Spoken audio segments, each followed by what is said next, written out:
We're recording. Barbara, you want to please call the roll? We have Commissioners Thunderberg, Barad, Noonan, Vasquez present. Thank you. This proceeding is broadcast on Channel 35. The exact broadcast times can be found by contacting Channel 35. Opening remarks, I don't have any. General public comment. We have two public speakers. The first one is Ozzy Lopez, and after that will be Michael Sorodes.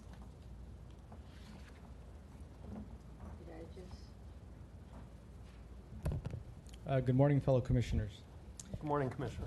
My name is Ozzy Lopez. I'm Vice President of the Affordable Housing Commission, and I'm very happy to be here with you all today just to share some additional insights on who the Affordable Housing Commission is, what we do, and what we represent. First and foremost, I would like to thank Commissioner Vasquez and staff of the LADWP that were present at our monthly commission meeting last month. They went out and presented to our body and to the members of the public on the great services that the LADWP is doing. So for that, we're truly appreciative. On our commission consists of seven board members appointed by the mayor and confirmed by the LA City Council. Our members are Commission President Delilah Sotelo, who unfortunately could not be here with you all today. Commissioners Janet Burt, Ro Claros, William Epps, Larry Foundation, and Naomi Iwasaki, all who bring very rich experiences in dealing with affordable housing issues across the city of Los Angeles. So we're very grateful to have them on the commission. Our commission meets monthly, every third Wednesday of the month.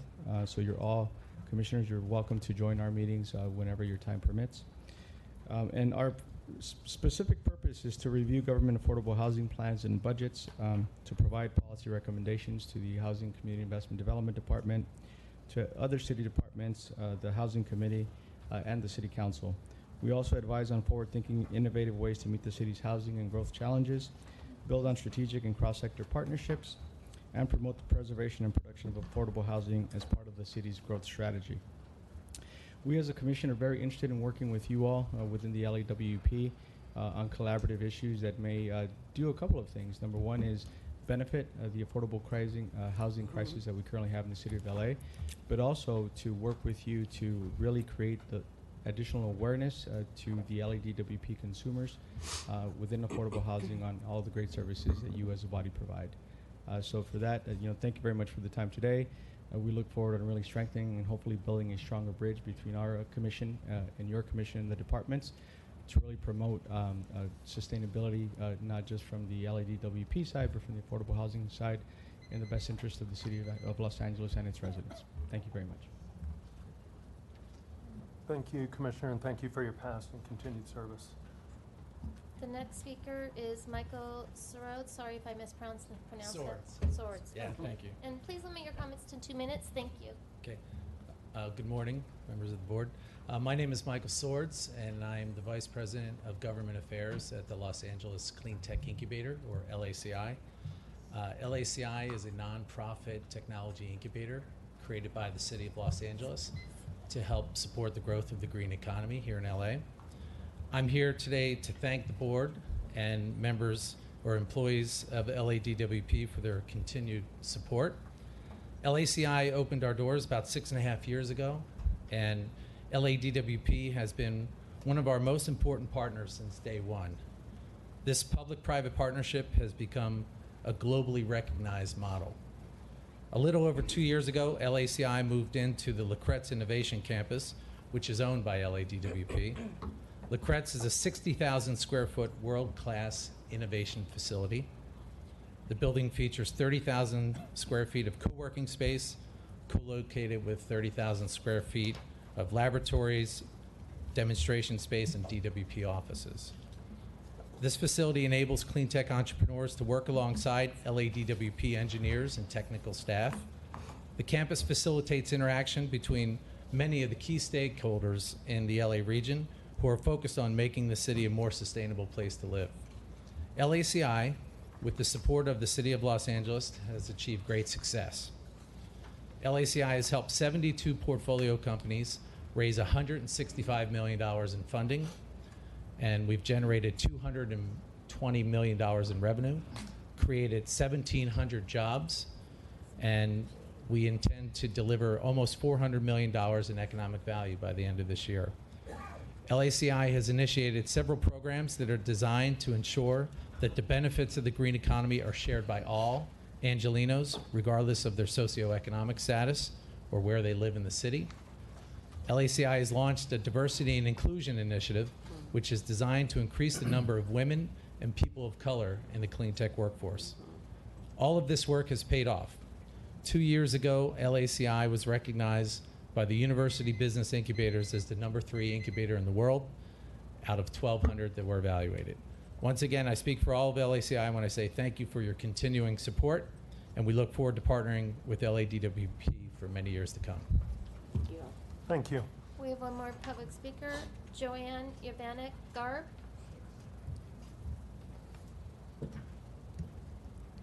Good morning, Joanne Yvanek Garb. I'm on West Hills Neighborhood Council, Government Relations, the DWP MOU. And after the last meeting, it got me thinking as to how we can get more females into the DWP Employment Bank. And nobody graduates high school going, I want to work for the DWP. They don't even know who the DWP is until they get their first apartment because their parents are paying the bill. It's magic. The electricity comes in magic. The water flows, it's magic. And I'm thinking, well, what to do? And it came to me that Nazario Saucedo, the Director of Street Services, has a training program at LA Trade Tech where he gets people coming in, they learn the trade, and then they're ready to go on a position. Why doesn't the DWP do that for females in schools? Go to the high schools, get the juniors and the seniors, get them thinking. Go to homes where women have small children and don't think that they have an opportunity to get a job. Offer them the opportunity to have a training program in a school like LA Trade Tech or any one of the community colleges or West Valley Occupational Center or any of the other occupational centers, and then be ready to go into an apprentice program with the DWP. That's what I have to say. Thank you. Thank you. That's a great idea. That was the last public speaker. Report by the general manager, including reports from water, power, and administrative system management. Mr. General Manager, acting General Manager. With both Dave and Donna gone, I'm not sure how many hats I have to put on today. Just very briefly, Richard and I are rather lonely over here today. Joe is down at trial right now, and Would you like some company? We can Well- recruit some people from the audience. well, we actually have more legroom than usual, so I'm not encouraging anyone. I don't see any takers. But Dave and Donna and a number of our folks are out of the country right now doing some actually already been rather successful work looking at some of our needs. And I'm sure when they come back, we'll have a good briefing, probably based on the subject matter, looking at probably a closed session briefing. But they're doing well. We talk to them several times a day and making some progress on some of the department efforts. So they'll be back in the next meeting in May. I did also want to let you know that, and I apologize, I didn't have pictures to bring, but the next meeting I'll bring some photographs. 2 Saturdays ago, we did a tank wrap dedication down at Scattergood power plant.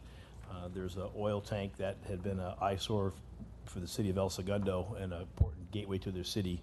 And we worked collaboratively on a project that was very unusual for us with a local artist to design a pretty interesting looking tank wrap that actually costs about half as much as painting the tank. And the city and the mayor, city folks and the mayor, a lot of residents were there and greatly appreciated it. We'll do a presentation at the next meeting. It didn't occur to me to bring some nice big drawings, but you'll be surprised at what we did is very different from what we've done in the past, so we'll do that in presentation for the board. Other than that, I don't believe that we have any water power specific issues to bring up, so that's all my report. Nothing from water and power. We mum. Okay. Comments from commissioners on agendized items and requests from commissioners relating to departmental operations. Commissioner Broad. Thank you. I wanted to mention two events that were held the last week of April. The first one was April 24th, and it was an event for city plants.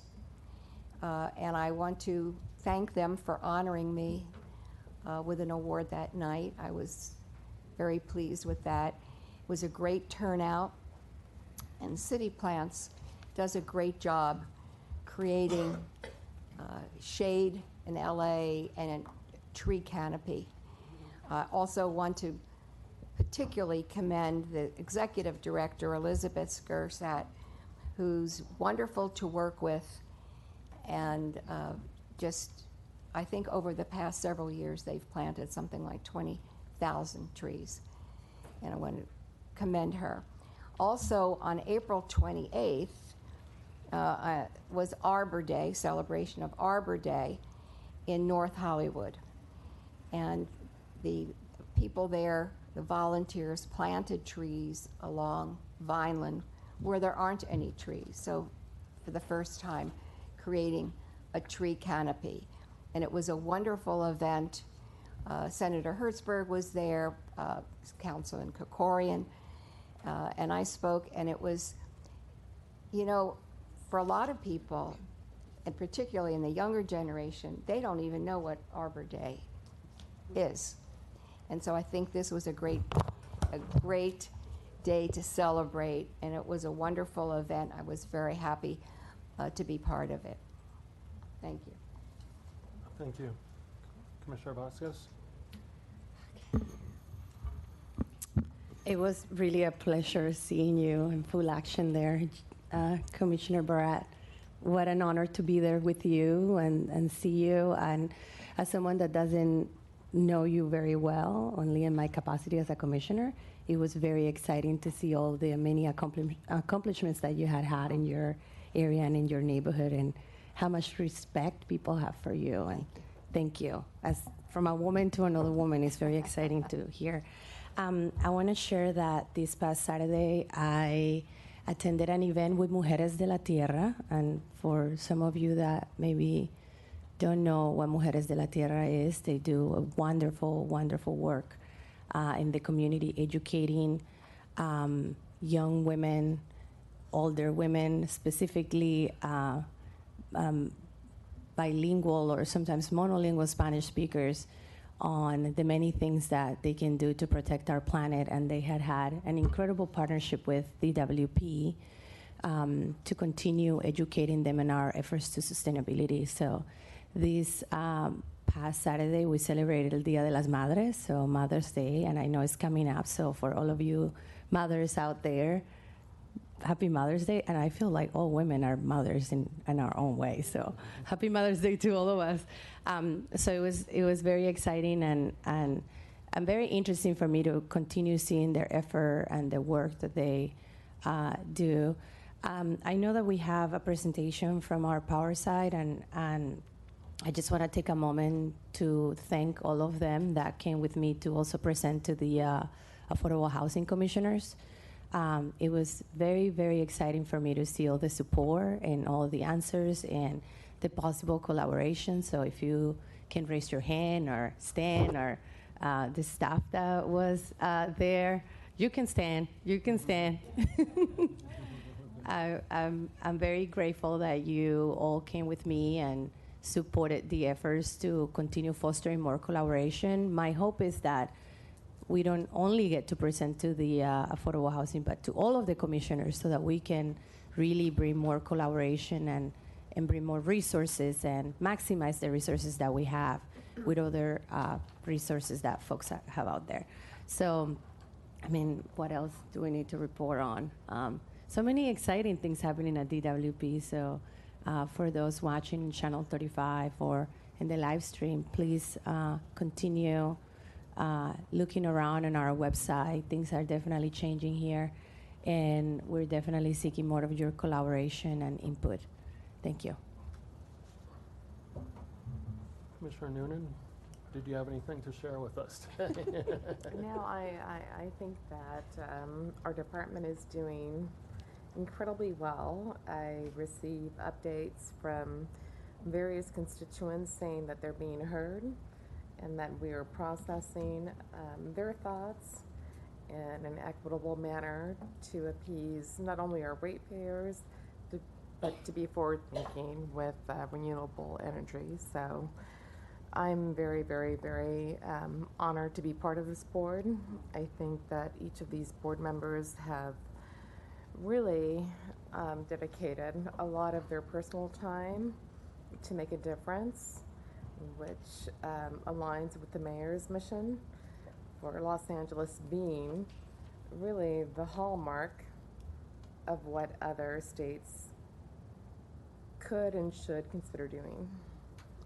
So, given my tenure, I feel very, very, very proud of this department and the mayor's office.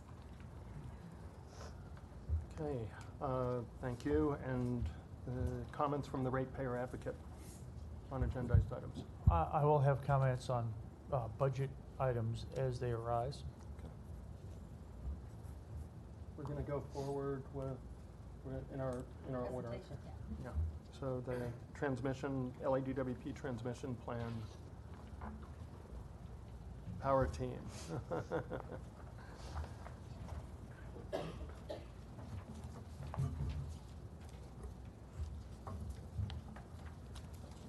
Good morning, Commissioners. Good morning.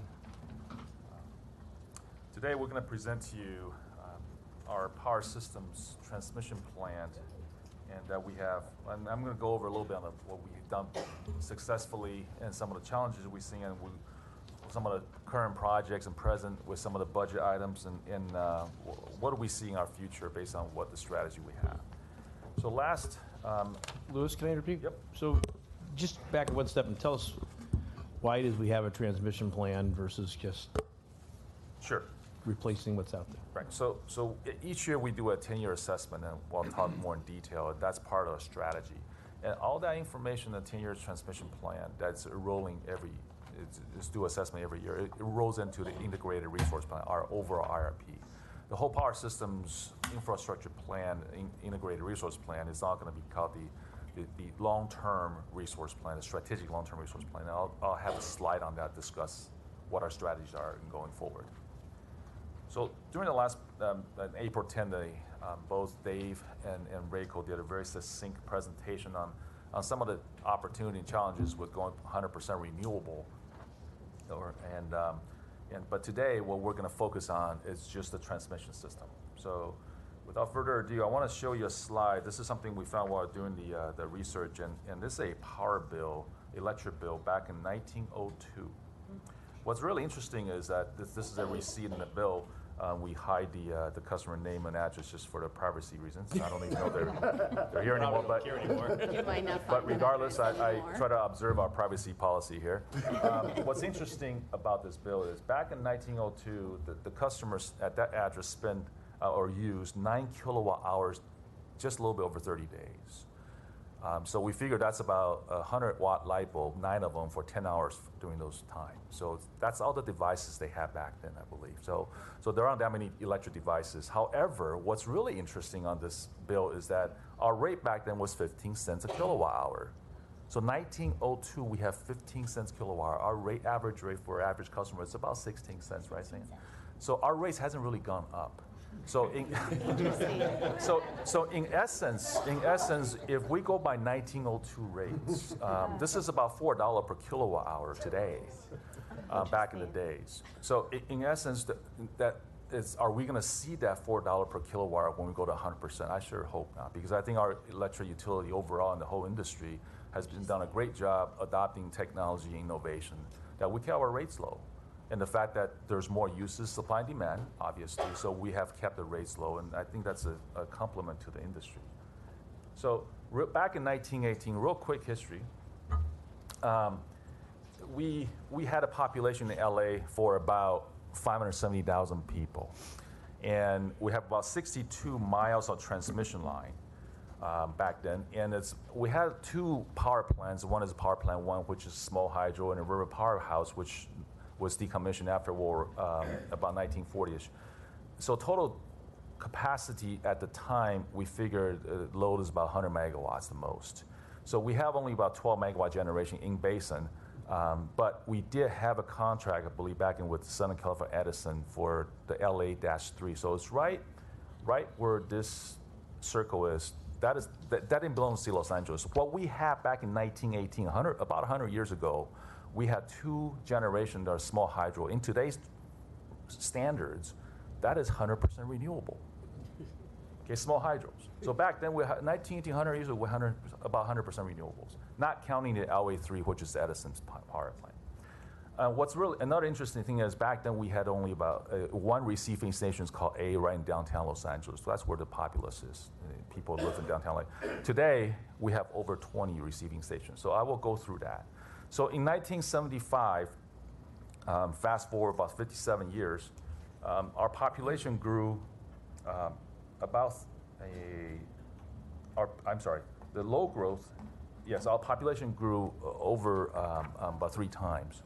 And the peak demand essentially grew 35 folds, so a lot more than what the population did. And approximately 2,296 miles of transmission coming from 62 miles. So that is significant growth in just about 57 years. And what does it look like today, back in 1975? What I want to kind of focus on is that because the fact that by 1970, we outgrew the city, we had started building transmission outside the boundary. So what you see on the top of the screen, all those blue rectangles, they're all generating stations outside of the basin. And we have other ones, including Mojave and Navajo at the time, that we have joint participation with other utilities. And in basin, coming back down to in basin, in those red triangles, those are the plants that were built, originally used oil to fire them. Then we converted to gas, and then we repowered them to make it more efficient, about 40% more efficient today. That's what the repowering project did for those 4 in-basin plants, the Valley, the Scottigood, the Harbor, and the Haines, the red triangles. And if you can see the receiving station that I had in the previous slide is downtown LA. Now we have multiple number of over 20 receiving stations by 1975. So there's this tremendous amount of growth. So I'm going to fast forward today. So today, I also included a map on the right-hand side that shows all the transmission line that we have going to the state, right at the Nevada-Oregon border, going to Utah, going to Arizona, and all the other ones in Nevada and going between California. So, and that is represented on the middle map with a legend that kind of shows, all the generating stations that we have outside the basin and all the in-basin generating stations that are represented by the red triangles, and all the large stations are yellow circles. Those are all the receiving stations, which essentially takes all the high voltages and convert them down to sub-transmission voltage, which is a lower 34.5 voltages. So what does that look like today? So from 1975 to today, we grew, majority of the growth was outside of the basin. So I'm gonna go back to that again. So these are all the growth that we have on transmission systems. So instead of 2,600 miles, we have over 3,600 miles. And the overhead and underground, in fact, all of the underground transmission we installed are all in basin, 124 miles of it. And we'll mention about one project that took us 10 years to essentially install 12 miles. And so those are some of the challenges that we will see as we move forward with the presentation. And our peak load essentially grew from 3,500 to about 6,500 megawatts within those time frames. And as you can see on the right-hand side also, is that because of what we needed to acquire more renewable into the system, the Barren Ridge Transmission Project, which Eric Montag here, Mr. Eric Montag will describe in further detail, is that it's so key to get more than 1,000 megawatts of solar and in the future with energy storage to come into the basin. And what's important about IPP is that's in the process of the project with other participants going through the project definitions, and hopefully we'll have that presentation soon to the board. And also Palo Verde. Those are all the projects that we kind of took upon after 1975. And what is more important is how do we get there? Well, how do we get from today to get into more further renewables and reach our renewable goals? Well, this is our overall strategic plan. So what I mentioned about the IRP that we publish every year, we're calling it now strategic long-term resource plan. First of all, it's go beyond 20-year horizon. It's going into a 30-year horizon down to up to 2050. So that is why we call it strategic long-term resource plan. What does that look at is integrates the 10-year assessment on transmission and what the efforts we're doing today on went through cooling reassessment, looking at the in-basin plants, how does that going to affect the alternatives that we're looking at, all the scenarios. There's over 135 scenarios in that one study alone. And how does that integrate with the 100% renewable effort that we're working through the advisory groups, and on how what NREL and alliances is going to look at and model, how does that going to play with? All that's going to feed into our strategic long-term resource plan. And that's how we look at it. And this is, and I'm going to focus more on the long-term transmission assessment at this point. So there are three major elements in the assessment. Number one is reliability. Essentially, it looks at all the scenarios, what happens when a transmission has an issue with a contingency. So in other words, what happens there's an event that cuts out the transmission, that resources can come into the basin and the city.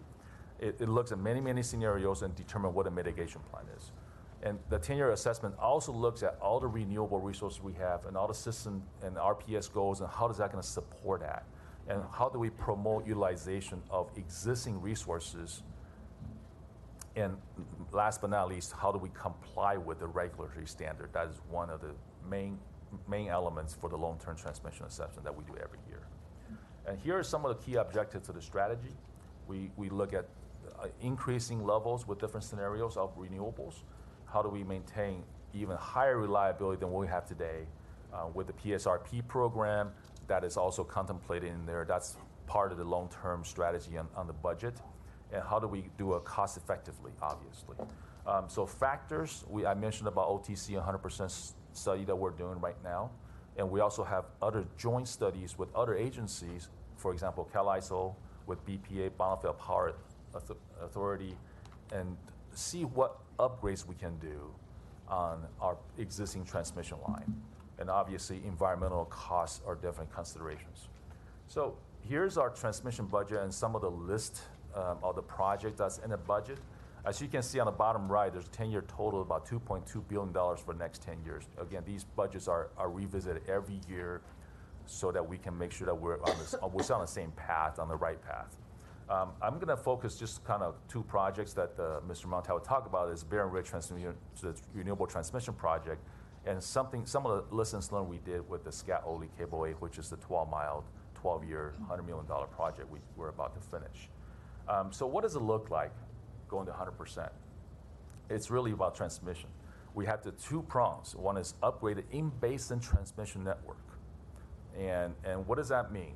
For example, if you look at the animation that just popped, the increased capacity all the way from the valley down to the harbor. That is one main artery, and there's three of them within the city of Los Angeles.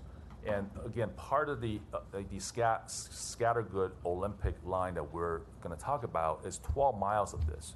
This whole entire stretch from Scattergood to Valley is about 56 circuit miles.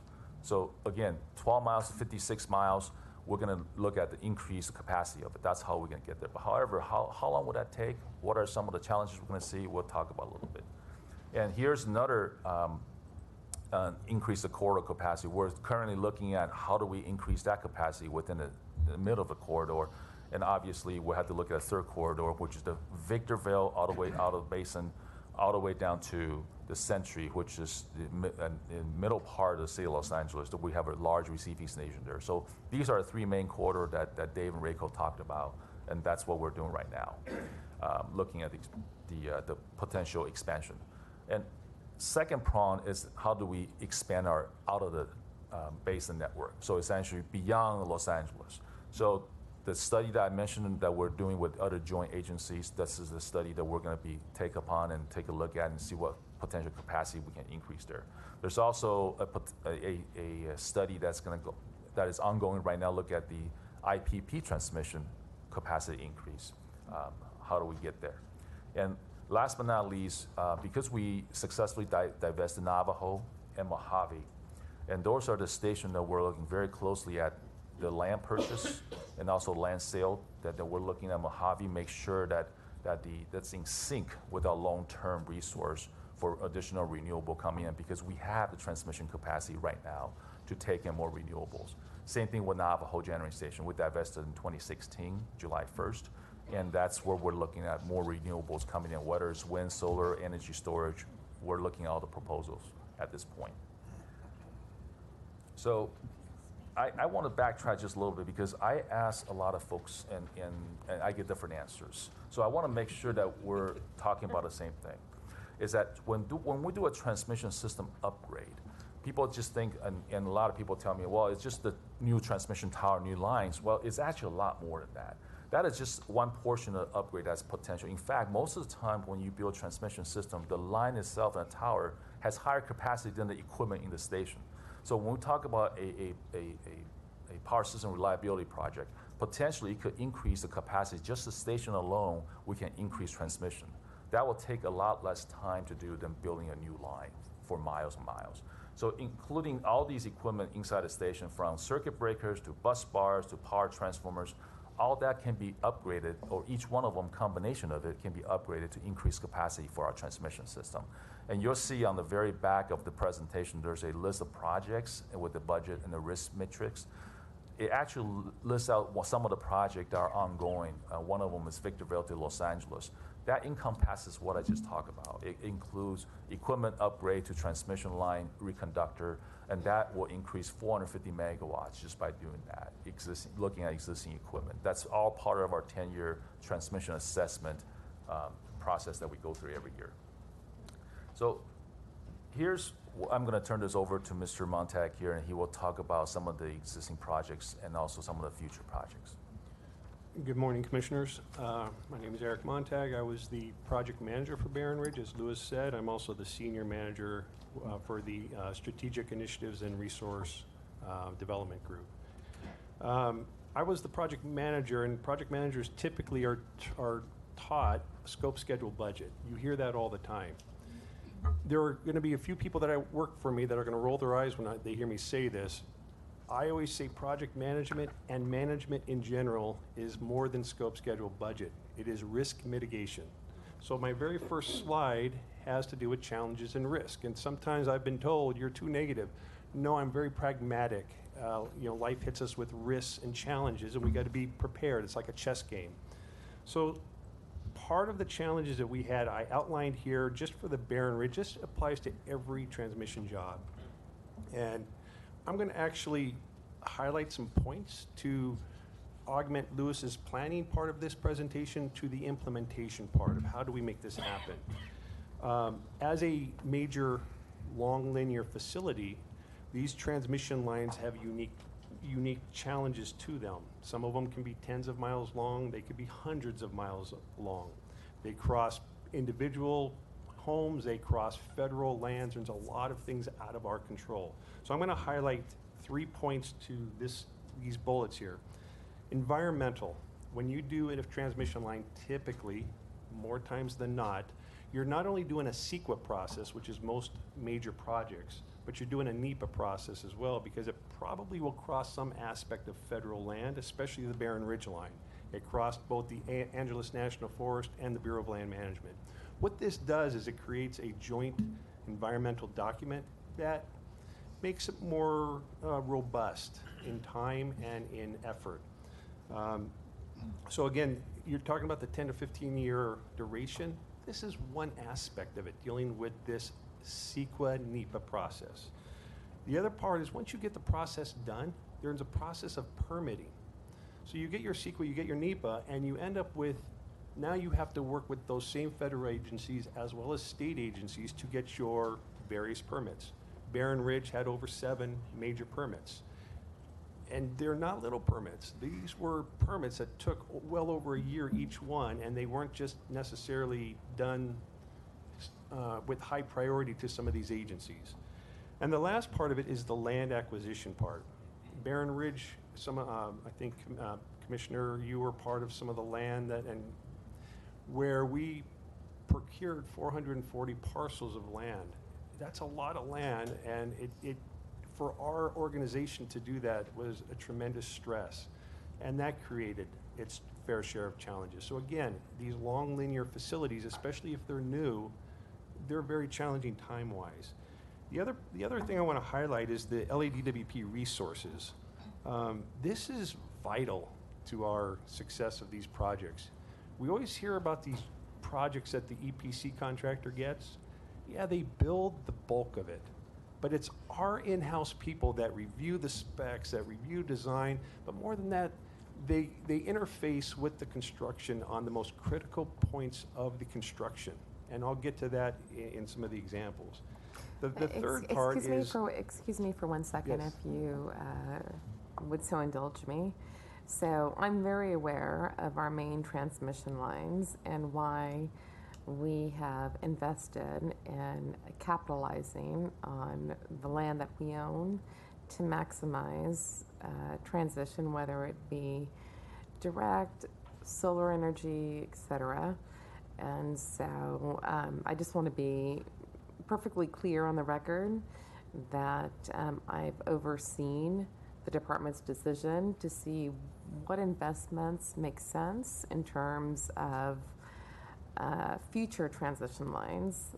And I think it's important for you to elaborate why we need to. DWP owns a lot of land. I think it's important for our ratepayers to know why we're looking to buy more land and why we need to own the rights of those lands. So in terms of future transmission right-of-ways, a lot of the right-of-ways is going to be dependent on where we're going for the resource, right? Whether it be a solar or a wind. Mm-hmm. There are different mechanisms that we can do to either connect into a bigger system that's not ours, and we have to either work through our PPA developers or ourselves to pay the fees and negotiate all that, or we typically like to own that part of the land because it's ours to own, it's in our control basically. So Mm-hmm. I'm not sure if that answers your question. It does, and I just think for those people that do listen in to these board meetings, it's very important for, I think, our ratepayers to understand that we make investments in a very thoughtful manner. And so when we don't have the rights, it costs the ratepayers much more. And so being entitled to dictate that land and being fair about it, whether it's via leases, that we have the right to terminate, but to make it productive for ranchers, farmers. I just hope that our ratepayers understand that we're trying to be very, very thoughtful about the process, and we cannot be held hostage on a transmission line that we cannot control, because then we'll be forced to pay for water at a premium, energy at a premium. And so even though this may be a substantial investment, in the long run it pays off. Very good points. I Thank can't you. add to it. Thank you. So, so again, the land acquisition, just to put it in perspective, just for Barron Ridge itself, over 40% of the parcels at I-440 required some sort of court filing, which means that we couldn't work something out initially with the landowners, and we had to work through further action, which again adds to that time frame, which is time is huge when it comes to transmission. I'm sorry, I'm off track here. Okay, so the last part is the outage coordination. We talked about the resources. Outage coordination, I always look at it as a construction function, but it's so huge because it's all about protecting our system, protecting our personnel, and really coordinating all this effort into the final, and we'll get more into that in the next slide. So, Sorry, excuse me, Mr. Montag. You have here under challenges and risks, community outreach. yes. Why you categorize community outreach as a challenge or a risk? So a risk is anything that could jeopardize, in my mind, scope, schedule, budget. Communities aren't always so on board. They like the idea of renewables, and it's a good idea. But when you start to think about these big PPAs going long distance, you got to bring that in somehow. And I know just about 2 years ago, they put a little repeater station on my tower in my back of my pole, and I was upset with that little bit of a visual impact on but it is what it is. A transmission line is much more impactful. So what we found in Barron Ridge is there were some communities that had concerns, especially in the mountainous areas. They're out there, hey, we don't want to see transmission lines. We're out in the forest area. Why are you doing this to our view? Why are you coming and impacting our community? That would be one. The other would be, why are you taking my land? Why in my backyard? So there's always that bit of concern. And we see that now with some of the projects that are not transmission that go into people's communities. You always have that community involvement. Right. And that's part of the CEQA and CEQA process. Just to let you know that for the record, Mr. Montag and his team did an excellent job up in the Green Valley community to mitigate this. Thank you. So our successes, let's talk Barron Ridge because I know how to talk about that. It's our latest big transmission line.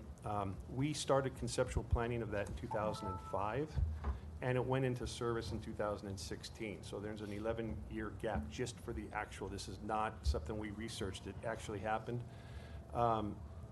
Lewis made a comment about living through this project. I can seriously tell you, there were moments that I wasn't sure if I would. It was pretty. It was a pretty good project. So Barron Ridge, it's 2 phases. You had one phase which we put in a new double circuit transmission line that increased the capacity of that corridor. And that went from our existing Barron Ridge station, which feeds our Pine Tree and the hydro feeds into it, all the way down to a brand new high voltage switching station at Haskell and Santa Clarita, which I think some of you were at the ribbon cutting.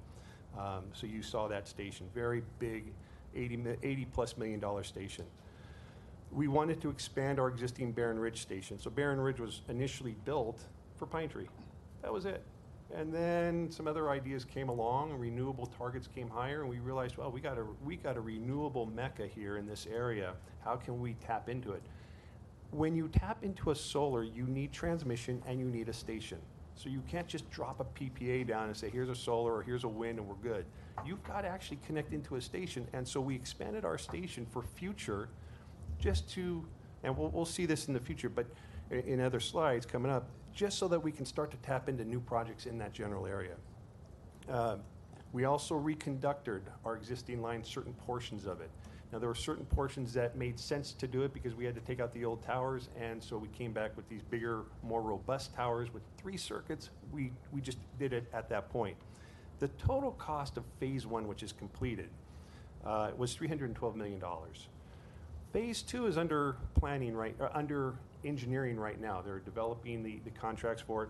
And what that's going to do is and we'll see a picture of this, but that's going to take out the old line that was there now and put in a higher matching capacity line that we just put in for the 2. So again, by the time all this is done, we will increase that corridor of renewables 6 times for a magnitude of 6 on capacity. And we will also add a line from Castaic to Haskell, and a lot of that is for operational flexibility and reliability. So I want to kind of highlight, back to the risk and challenges, I want to highlight 3 specific points that I think were important about this job. Successful partnering with state and federal agencies was critical. Really took an investment, and it paid dividends later on. And we're talking, it wasn't just me. When I talk me, I'm talking about our environmental people, our legal people. They're just a really big team of people that did all this. In addition to their normal day-to-day function, and really understand, we always talk about the resources of our people. Our legal and our real estate people, on top of maintaining all the stuff they do on a day-to-day, they had to develop mechanisms and processes to really get 440 parcels in within 3 years. I mean, it was just an incredible effort on their part. And then finally, I want to mention on the outage coordination, I kind of touched upon that. Without question, connecting the new transmission lines to our system, it was probably, without a successful implementation of that, this whole job would not have been as well. So I want to really recognize our in-house forces. I mentioned the in-house forces are very important for jobs like this. our engineering, our construction, our transmission folks. Well, we had a contractor build it. Yeah, they just built the line, but our transmission people are the ones that coordinated with our load dispatch desk. All this coordination with our contractor, with our team, is critical to really bringing in these projects. And I really want to commend my team on that, or my old team. So moving on, this is just we'll do this real quick. This is just a graphic of the Barron Ridge Renewable Corridor. Go ahead and hit it. So so the first blue is the Barron Ridge Phase 1. That's the new station, the 2 new lines, the partial reconductoring of the existing line, and that was it. Get this one done, 320 million. Next one. Immediately after that, we developed, it was happening in parallel, but we needed this line to come in for all the solar. And you've heard of these solars, RE5, the beacons, the Springbok. So these are already in place as well, and you can start to see how we're building on this system. What's under development now with our engineering is phase 2 of the Barron Ridge, which is to finish in red the existing lines upgrade and add that Castaic-Haskell line. And then finally, not part of Barron Ridge, but part of this corridor, one more time, is south of Haskell. We're trying to address, okay, you brought all this energy capacity to Haskell. What do you do after Haskell? What happens downstream? And that's what we're looking at now. And we have 2 projects, or 1 project already in the making that will convert our 115 lines to 230 and make that larger. Go ahead. So when you talk about new transmission, you talk about either trying to increase capacity for renewable or maybe addressing reliability. Our in-basin transmission upgrade of the Scatoli, we highlight this one because, as Louis said earlier, it took a long time. It started in 2006. This is an underground cable that really the initial reason for this was reliability. But we took this opportunity to increase the capacity, which was just a bigger underground line. But that project in 2006 will just be finishing up to this year in 2018, and that's from concept to completion. Go ahead. Another is, so Louis mentioned the VIC LA. This upgrade isn't necessarily a bigger wire or bigger towers. This upgrade is about, you can upgrade through the station equipment, as Louis mentioned. So this one, we are upgrading equipment. We are doing clearance of our line so that we can run that line hotter and avoid clearances. So there's many things we're doing with this project that don't include touching a transmission line itself, just the 2 endpoints and clearing the vegetation underneath. So key points moving forward, we need transmission to increase our renewables. Whenever you talk about more solar, you need to bring that in. Every transmission requires some form of station work, either new station like Haskell or station upgrades like the VIC LA. So it's not just, let's put a renewable project down. No, you've got station work, you've got transmission line work and whatnot. These take a long time. And we kind of detailed out why they take so long with the environmental, the land, and whatnot. Approvals aren't always guaranteed. They are very difficult to get. Eventually, we do get them, so I'll recant. We do get them, but they're not the most easy thing to get with the state and federal. What makes them difficult? You're dealing with processes outside of your control. So like the approvals would be for permitting. We can't control the state or federal. What we can do is try to comply. We work with them and we say, what do you need to help with these approvals? Sometimes we're successful in getting it done right on the first go, and sometimes, quite frankly, maybe somebody's left the state agency, someone else comes in, and we got to reinvent his interpretation of regulatory requirements or state requirements. We've had that. We've also had where a state or federal agency has a resource issue. They don't have time to dedicate to our project right now. They got bigger projects. This happened on Barron Ridge. Barron Ridge fell behind Tehachapi Renewable Project, which was an SCE job. And they didn't have time for us the first couple years. They were busy with the Tehachapi line. So we kind of fell in line, and that kind of extended our duration even that much more. They are limited in their resources. Is that answer your question? Yeah, no, it's disappointing. And then the community involvement. I've kind of elaborated pretty detailed on that. That has its fair share of challenges and also rewards. And I'll give you one reward that I will take in Green Valley, which was one of our more active communities for this or in commenting about the project. I went to my last community meeting there just before construction. We were telling them our construction plan. And what I didn't tell them is the things that we were going to try to do to help mitigate the effort. I was just trying to tell them this is how we're doing it. And I remember the city council president said, Eric, tell them what LADWP is doing with our community that is helping us out. Well, I didn't want to feel like I was tooting the horn for DWP. I was just trying to focus on the construction. But that was a reward to me because afterwards she said, you know what, you guys have done so well dealing with us. Doesn't mean they like us still, being back there, but they really appreciated our straightforward, honest way of trying to deal with whatever issues they had. Again, whether we could resolve their concerns, we tried. But I really appreciated that with the board, with their city council president. And I think that's it. Yep. So, if you have any questions.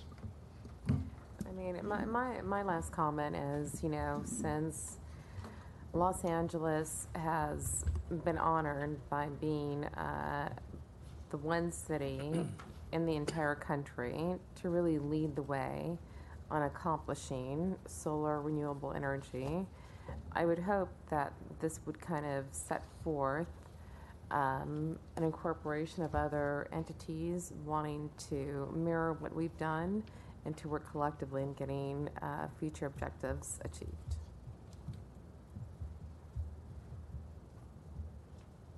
Chair Vasquez? All right. I have a few questions. So, in page 8, in your presentation,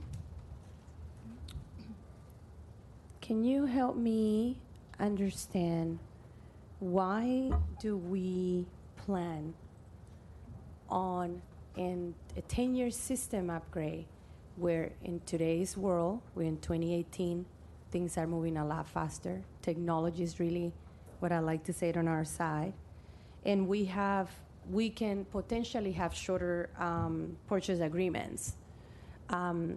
So it feels to me like planning so ahead it also requires a different kind of budget and it's a lot more costly. So I want to understand why we plan in today's world so much ahead, and if you guys have thought about doing smaller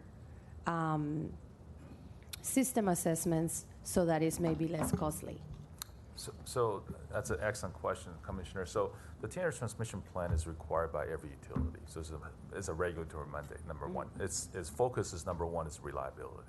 So every utility submits this or look at the 10-year plan and coordinate with WEC, and Western Energy Electricity Council. So they actually look at all the 10-year plans and see how that's going to grow or how's that not going to grow, and how does that affect reliability.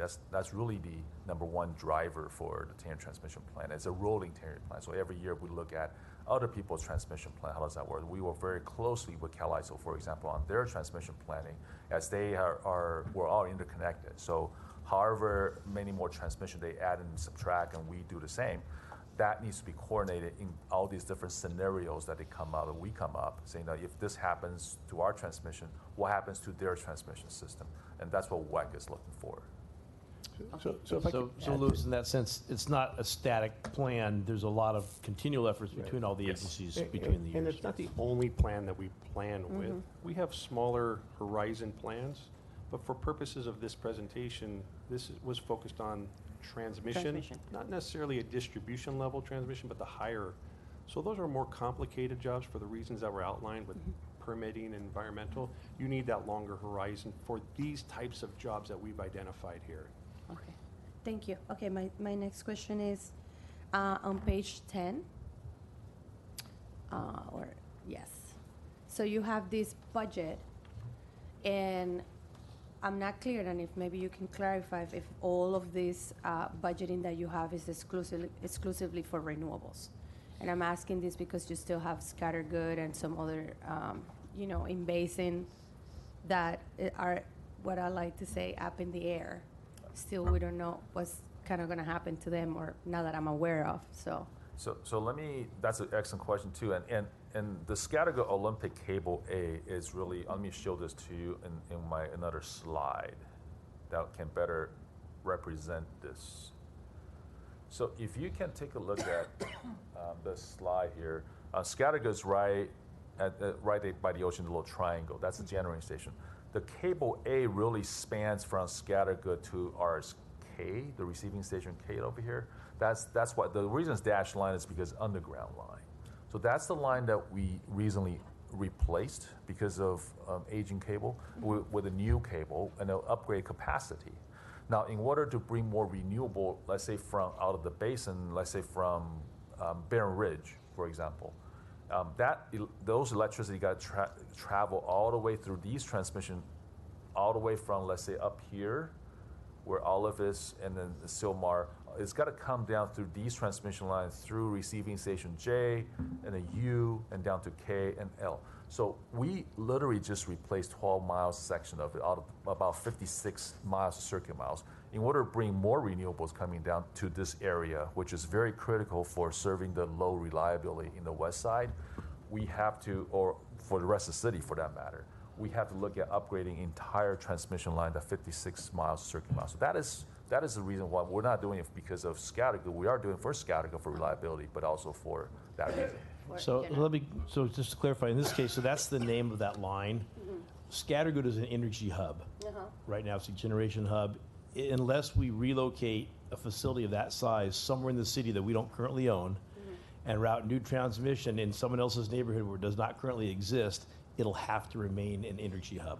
So that's why the lines are replaced where they are, because if we had to resite where the transmission went, we'd be looking at a whole new neighborhood, a whole new right-of-way, and a set of issues which we have not had to encounter since the city was built. Yeah.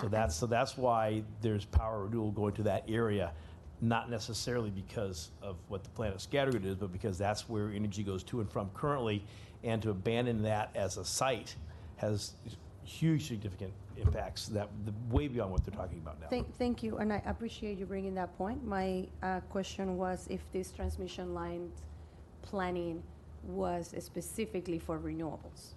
So the initial was purely reliability. Reliability. Back in 2006. So purely reliability. We just used this opportunity to increase our capacity because our load increases over time, and this is the best time to do it from a cost perspective. And just one key point on this, the further our resources are coming in, meaning, for example, from Mojave, Navajo, out of state, Arizona, the more resources we need in basin to balance that generation. Or else if we don't have any generation in basin, the renewable coming from out of state where there's resources for us to put them, for example, solar, we need a lot of land for that. We don't have it in the basin. We need to have generating resources to kind of counter that, all the imbalances, I call them, in the transmission system. We got to balance it out. So the more renewable we bring from out of basin, the more in-basin resources we need to have to essentially provide reliability. Absolutely, I agree with you. And I think my last question related to beacon projects versus in-basin is how are we also on this presentation and on this budget are encountering any IT systems that we might need in order for us to make the transmission lines an actual practical per se. So my question here is, I know that we can have all the transmission lines and we can have all of the solar maybe farms and wind farm, whichever generation that we have out of basin, but unless we have a system that can bring it to people, it's starting with, and I know this is a touchy subject, which is our billing, and also the idea of having smart meters or just the metering issue. So I don't know how that is connected to this. It feels to me that having this transmission plan is we need it. Another question that I had that I was going to ask you offline was, when was the last time we did this? I mean, how long the transmission lines last? How often do we need to come back to ratepayers or look at our budget to have, repairs or make new ones? So, a lot of questions, a lot of technical questions. But I think that unless we're really thinking about how in basin we're going to really get it to our ratepayers, I think it's a challenge, because I'm constantly hearing from the many different programs that we have constraints because people's households, like our customers, cannot really hold the advanced system that we're sometimes planning for. So, and specifically in terms of our metering and our billing, which is kind of comes in together. We cannot talk about one without talking about the other. So let me try to address that real quick. If you look at the customer meter as a dividing point, let's just say, between us and the customer, obviously that's where we measure the electricity use. But there's other metering that's on the generation transmission side, a much higher level, that our load dispatchers at Energy Control Center really has visibility at real time.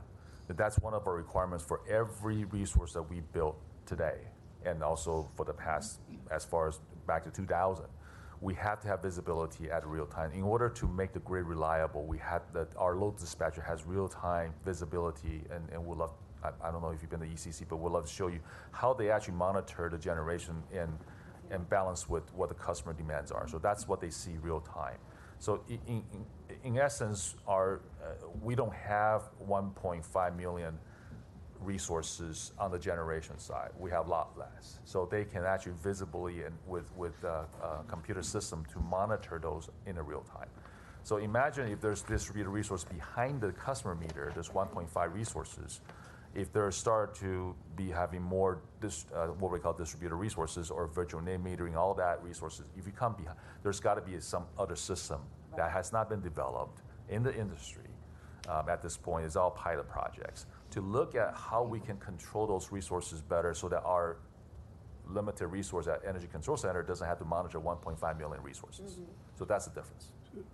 So I want to also highlight that, to your question, this presentation was about transmission. That is by no means our only aspect of our system. We have distribution as well. We have our power reliability program. We have a whole slew of other groups and plans and programs that this did not cover. This was about a real high level, how is one way we're going to need to get to 100%, and it was focused on transmission per the board's request. There are other aspects not covered here that speak to your point, and again, I will just refer to the power reliability program and all those other distribution level programs that we have going on. And we are looking at them plus this transmission line planning all together. Absolutely. Okay. Yes. You'll see that in the next presentation by Anna, you see the distribution. Andy will talk a little bit about distribution planning and all the budgets we have for that. Thank you. On the PSRP. I had a couple of questions for you, and thank you for the excellent presentation, the work that Louis, you and Eric, and the rest of the power system, Andy and Reiko have put into. Thank you for your support. Have put into this. Because it's been raised by some in the public, I'd like to just drill down on scattergood as it relates to transmission, because it sounds like we have budgeted for completing an upgrade for transmission from scattergood, which contemplates that there will be more generation in the future at scattergood. So how many units are there at scattergood right now, and how many were there, say, 10 years ago? Originally, when scattergood was first built, not counting the last repart completed in 2015, there were 3 units. Okay. So per the agreement with SC AQMD, the Air Quality Management District here, and with the California State Water Board, we completed reparting for Unit 3. So we shut down Unit 3 by 2015, which was the largest unit at scattergood, was 480 megawatts. However, What was the capacity factor on that 480 megawatts? I'm sorry. The capacity factor, like how much was it being used? I can't tell you at this point. I know it varies depending on the year. Sometimes I'll give you one example. There was 1 year when IPP had an issue with their units. This is not scattered, but Haynes. So Haynes units 8, 9, 10 were the new combined cycle we put in back in 2005.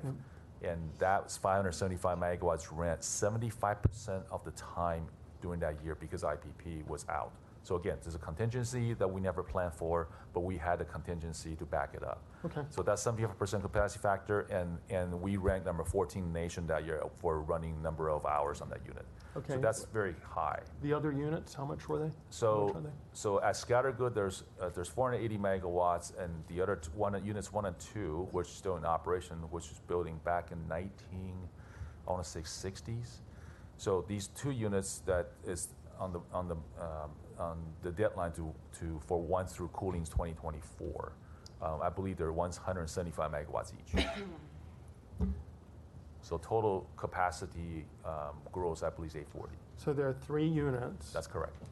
And one is 480, and then there are 2 at 175 each, right? So after the repower, we added 4 smaller units, but about 40% more efficient on one of them. And that's 1 combined cycle. And then 2 simple cycle added up to about 530 megawatts. And those 4 smaller units replaced what? Unit 3. And Unit part 3 of it was is the was one with 480. 480. So we shut that down, replaced with 4 new ones. We also had to, just for clarity, we also had to derate Unit 1 because Unit 1 was used to burn digester gas for neighbor, our sanitation good brother, and that that unit essentially was used for burning the digester gas, and we lowered it. We lowered the capacity of that after the repower. So we kept the 840 megawatts total. We did not increase any megawatts for that plant. We're permitted to certain megawatts at each of these sites. That's So correct. when we repower, except for I think a 50. I'm sorry, 840 or 830? I got It's 350 plus 480. right. So I'm missing a 10 here, and my math is getting bad here. But it's 840. I believe that's the capacity. I can double check that and get back to you. Okay. Okay, so what the transmission that we went over here, how many megawatts does that contemplate it will handle from So Scattergood? I believe that it contemplates for the capacity that's needed, not just for Scattergood, but for the rest of the system for upgrades, as far as getting more renewable coming in from outside. How So many megawatts does it contemplate from Scattergood? Does it contemplate 530 plus 350, or does it contemplate 500? What is it? And Commissioner, I just want to let you know that the modeling on the 10-year transmission assessment, it's a lot more sophisticated than just looking at one resource. It contemplates all of the resources that we have, including Valley, including Harbor, Haynes, Scatter, including all of the power plants, hydro plants. It takes out all the information as resource, and the transmission will run. And then it determines what the capacity needs are based on reliability, future growth, and RPS. So all that is contemplated in the model. It's a lot more than just a simple math even for engineer like me. It's a modeling software that does this. So it's not just a straightforward math match to match. Okay, but I've done models before, and it's whatever you put in, you get out. Yep. So what the input values for Scattergood? What are the input values for Scattergood? So the plant capacity is 840. And we're contemplating that's what the plant, not the transmission is different, because if we're going to bring in more renewable coming in, it may be different value. But you're using input values for Scattergood in your models of 840. That's correct, as a resource. Lewis, correct me if I'm wrong, even if Scattergood had no power plant and was covered with a giant field of batteries, at the time the power is needed, the power demand would be the same. So it's not the generation that's driving the power demand, it's customers. And that's what has to be met. And I want to add to that point, Marty, is that if we add battery at Scattergood with the existing generation station, the battery needs to be charged. So that transmission needs to be increased even higher capacity in order to, say, generate and charge the battery at the same time. So those are all the considerations, the modeling that's why the 1 through cooling study is going to contemplate all that, and that as part of the model. So the battery is treated very different than a generator. So the 4 units that replaced the unit, Three.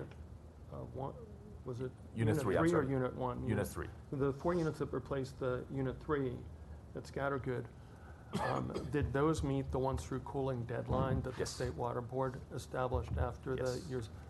How closely communicative has the power system been with the State Water Board over the past year or two if these deadlines have been being met in terms of the power system's own reliability and renewables integration needs are?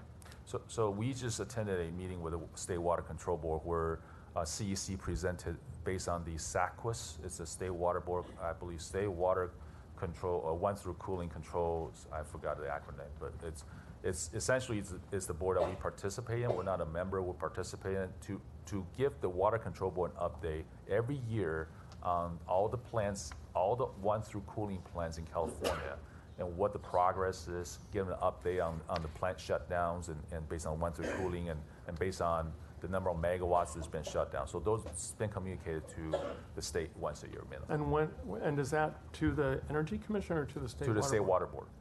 To the state, And and the- when was that done? That was done in a month ago, yes, in Sacramento. And then the CEC, Energy Commission, actually is part of the SACWIS board and that reports to the Water Board. So they work together on that. And have we communicated to the State Water Board the concerns that some ratepayers have expressed about continuing Repowering. with Scattergood and possibly modifying the direction of it, or how has that communication been? So based on the integrated resource plan that we have in 2016 and the new strategic long-term resource plan, because we're looking at reassessment of all the in-basin plants, so we're talking about Scattergood, Harbor, and Haynes in particular, that once the Went-Through cooling study is done, which we anticipate will be done by the final report by November, and that's what we communicated to our State Water Control Board, that formally we send them a letter saying that we'll be done by then, and then we'll have a better understanding and determination of what project will be done at Scattergood, Harbor, and Haynes. As part of the annual report, we let them know we put a hold on this while we reassess it, and we should know by the end of this year what's going on with these repowering in terms of compliance. Yes. But we did tell them that 2024 is the deadline for Scattergood. We will comply with that. And then 2029 is for Harbor and Haynes. We will comply with it. We're on schedule. Yeah, I understand that the importance of complying with State Water Board mandates. We have, on the one hand, groups that are trying to protect the water, and these deadlines were extended, and there was a negotiated settlement. On the other, there's those who are concerned about the air as well.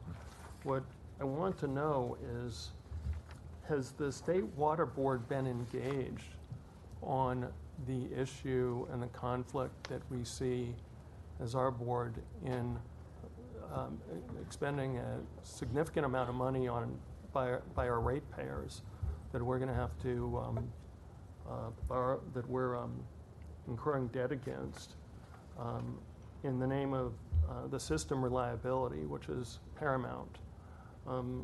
But has the State Water Board been apprised of the concern that some of our ratepayers and our public have expressed about the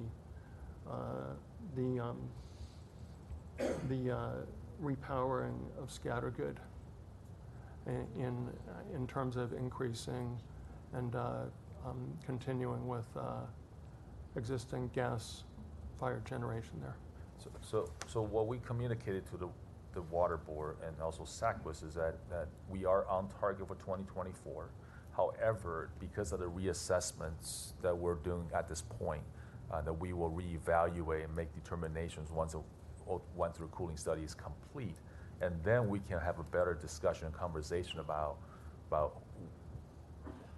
deadlines that's in the policy at this point.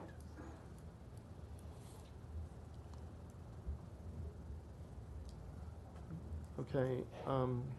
I think it's important to stay in close written communication with the State Water Board about what's going on with the Scattergood project. And our environmental staff under Nancy Sully and Marcel Lasher, they're doing a great job communicating with the Water Board all the time, yes. Hey, so Louis, Nancy, are you here? I can't see you behind Louis. Sorry. Hey, do you have anything to add to that?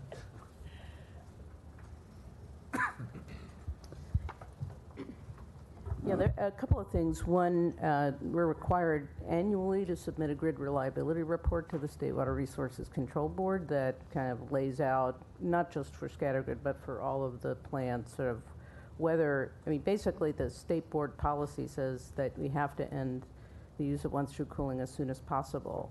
And the possible part is around impact on system reliability. So as a result, we are required to submit a report annually that talks about whether we need to continue to use these plants every year, and then how we're doing towards the deadline. There was, and just recently, so that report was submitted for 2018, approved by the board, submitted.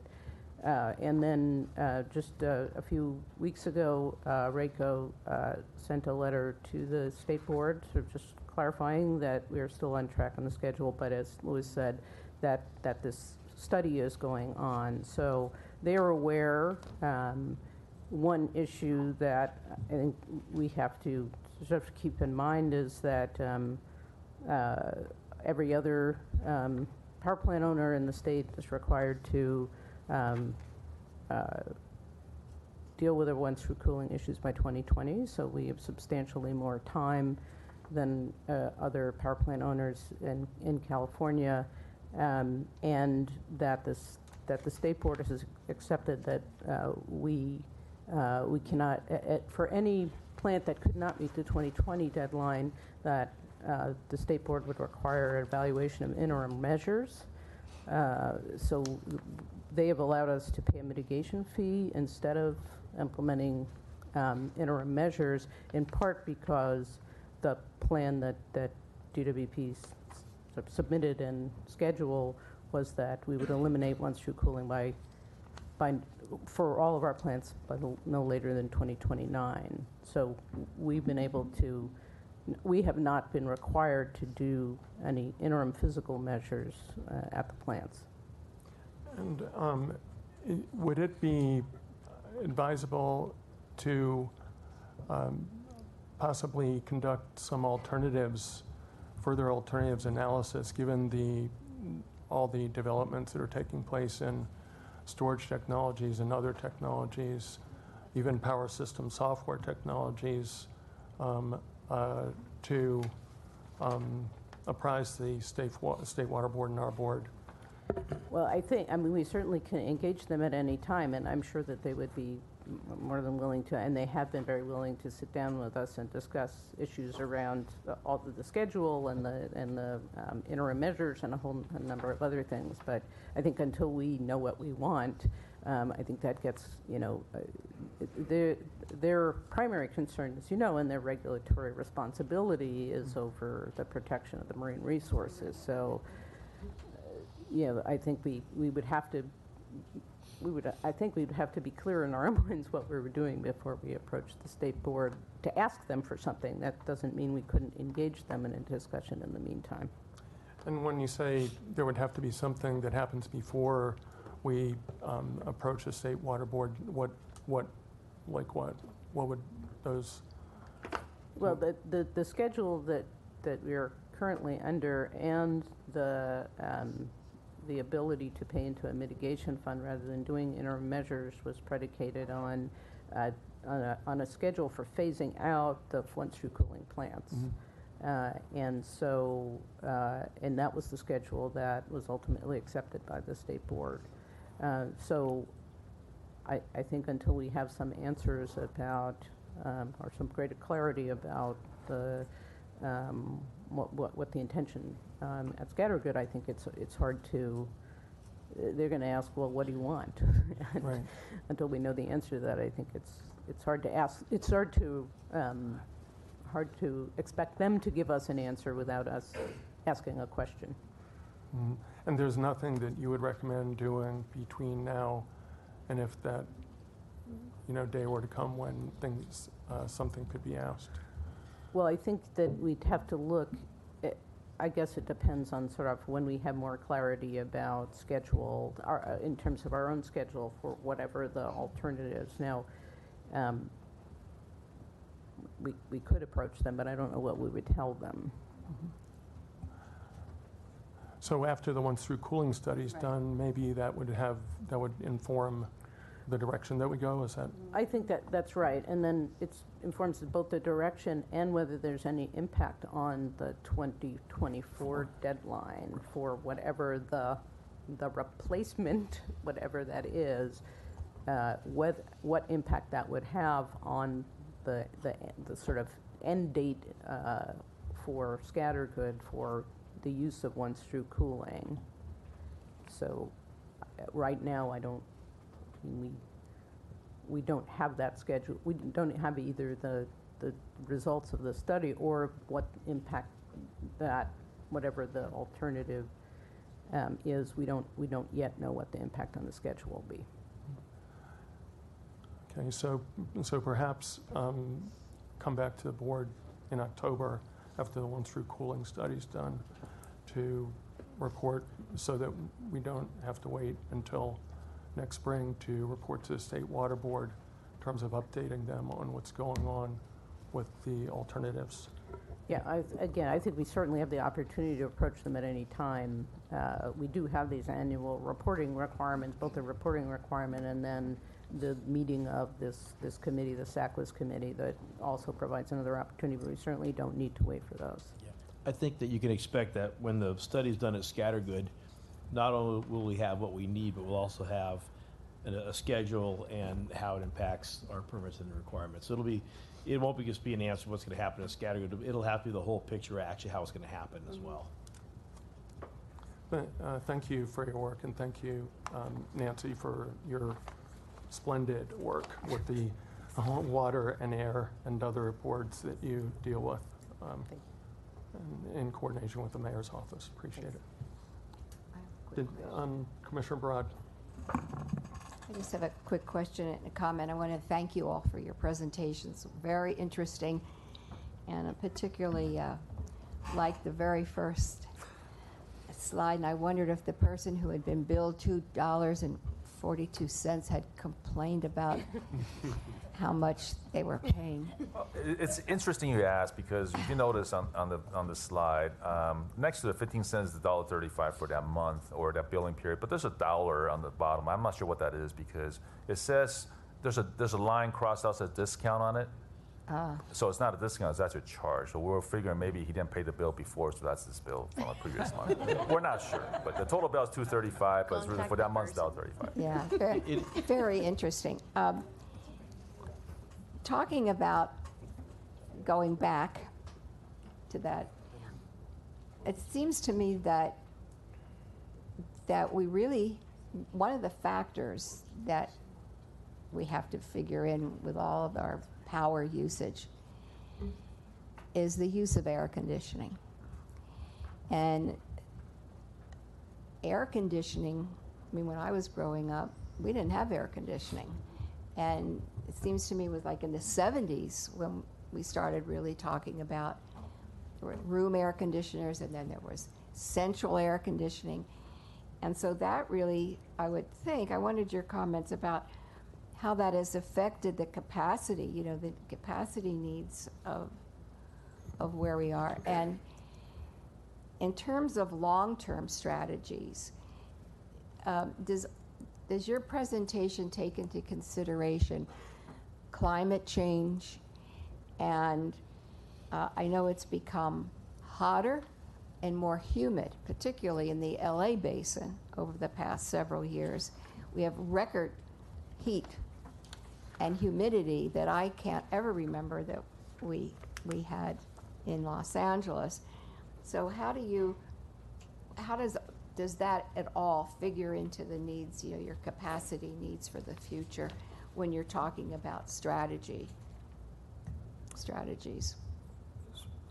Commissioner, that's a really, really good question, and we are definitely looking into our, as far as strategic long-term resource plan, how do we deal with it? Because just last year, August 31st, we experienced our highest peak load ever in the history of Department of Water and Power. Our load was, total demand was 6,502 megawatts, 6,502 megawatts. Just 2 years before that, we hit our all-time peak in 2014. So when we hit our all-time peak in 2014, we thought at least 1 in 40 event doesn't happen until within the next 40 years. We experienced it within 4 years. So to say that there's a change in climate, there's also heating up, continuing heating up, there may be that one as one of the factors, but there's another factor. We see this urbanization, gentrification, and there's more people using electricity in the city. We see that load growth. Now we do anticipate or we do model in a 1% load increase every year, just on average in our modeling. However, because of this 1 in 40 event happened last year, we're not certain what's going to happen this year.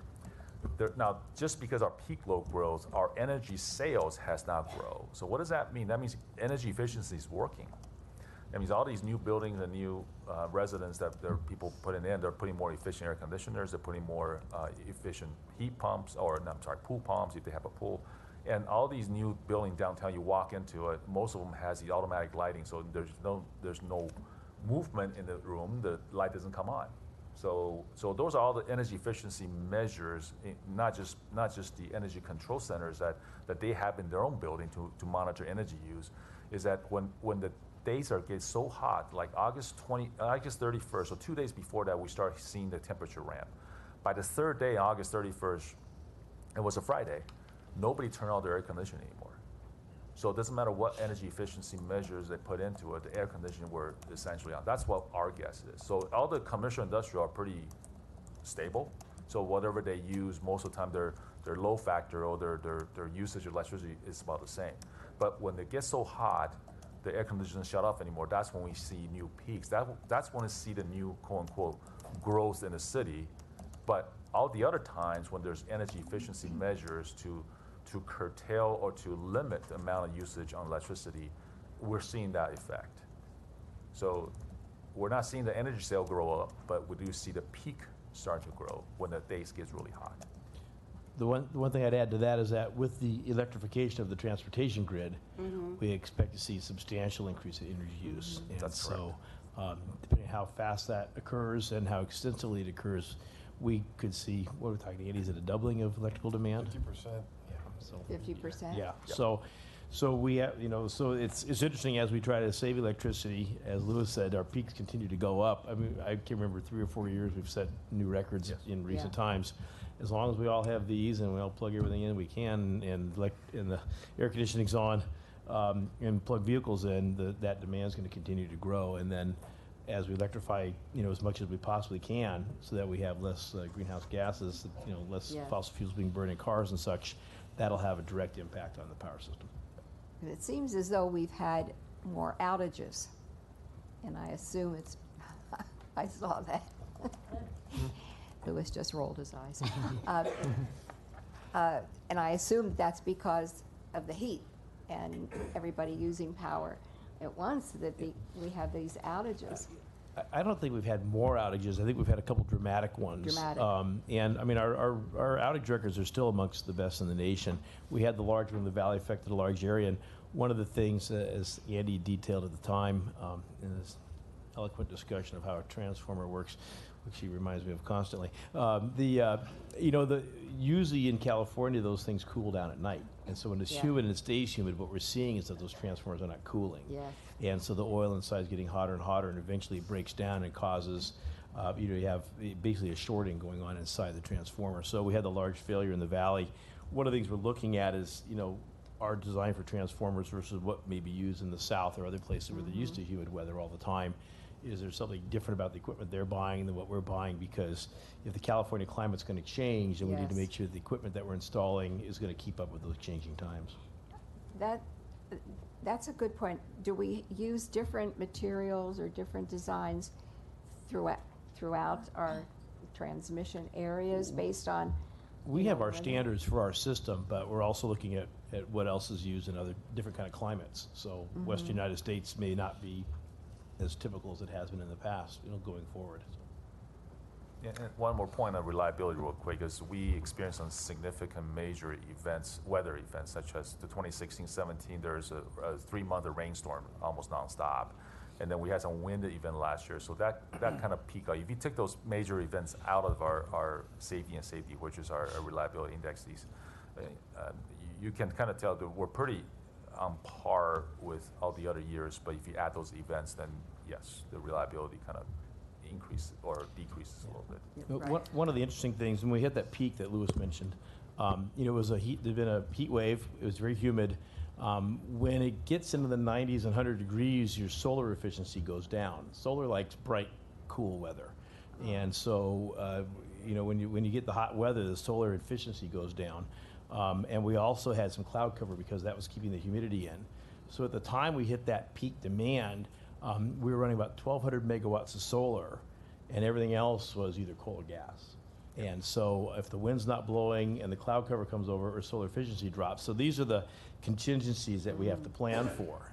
And so even though we've had more solar installed than anyone, at that moment when that demand hits, if the weather conditions are not right, or the clouds come over, then what's going to power the city? So this is all a set of contingencies that they're trying to model for as we move forward and work toward integrating more renewables as a part of our portfolio.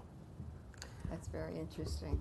Yeah. So I truly look forward to seeing the stat sheet that's provided to us as commissioners every month, which really, really offers transparency in stating, okay, as a department, Los Angeles ratepayers had X number of power outages, X number of water shortages. I'm always incredibly impressed, especially this past year. We're always in the 99th percentile of providing water and power to our ratepayers. It typically varies anywhere from 99.2% to 99.8%. But if this is not readily available on our website, I think it should be, just to show how reliable our infrastructure is and how seriously we take our responsibility as a department. Andy, did you want to add anything about?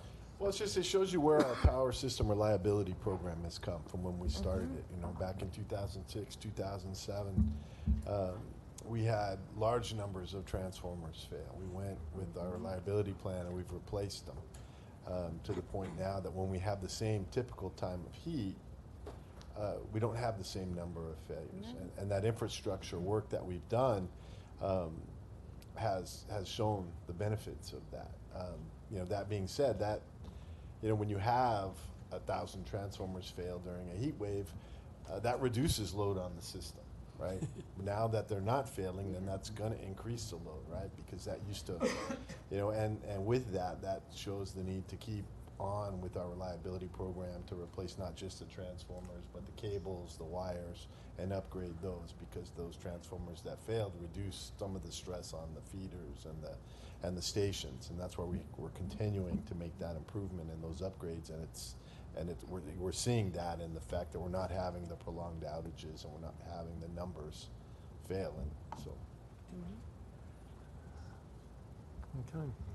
I think that this is a great bridge to the future, and looking forward to more reports. But kudos to the power system for the work that they've done responding to our questions and in trying to prepare our grid so it's more resilient and more reliable and can make it through the next century. So thank you.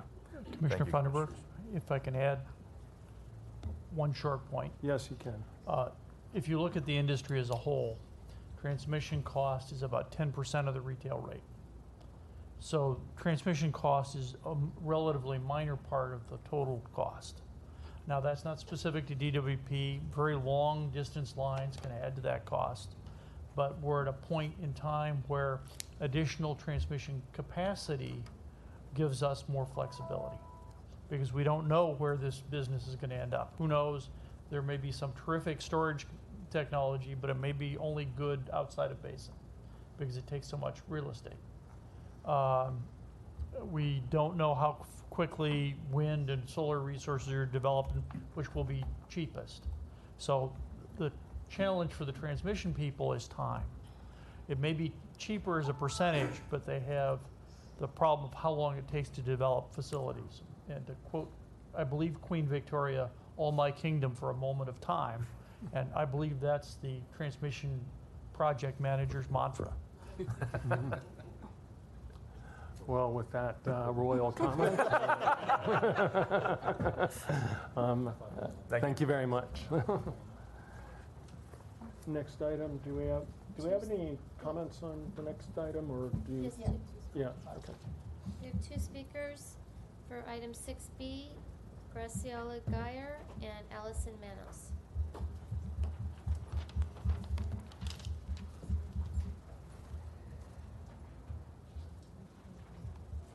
Good morning, Commissioners.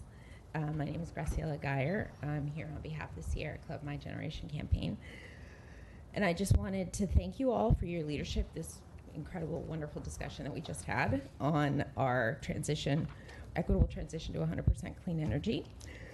I'm here to request that the Commission hold off on any funding for the environmental impact report or any other action to advance repowering Scattergood or any other in-basin gas plants at this time as you are making your decisions about the budget. We are concerned that funding the EIR at this time, when the 100% study is moving forward, and we just spoke about the OTC study being done later this year, would just send the wrong message to Angelenos that the utility is still, is still committed basically to repowering these plants. Until those energy processes are complete, it would just be inappropriate to move forward with an EIR. Any action that advanced the EIR, including funding, suggests that the utility is still squarely focused on repowering these gas plants. This would be extremely unfortunate because the utility's actions over the last year have indicated a genuine good faith effort, and this would go against that. So we thank you so much for your leadership on this critical issue, and we look forward to working with everyone together to make an urgent and equitable transition to 100% clean energy. Thank you very much. Thank you. Can I ask a question? If we're doing 6B now, does that include items 11 and 12 on the agenda?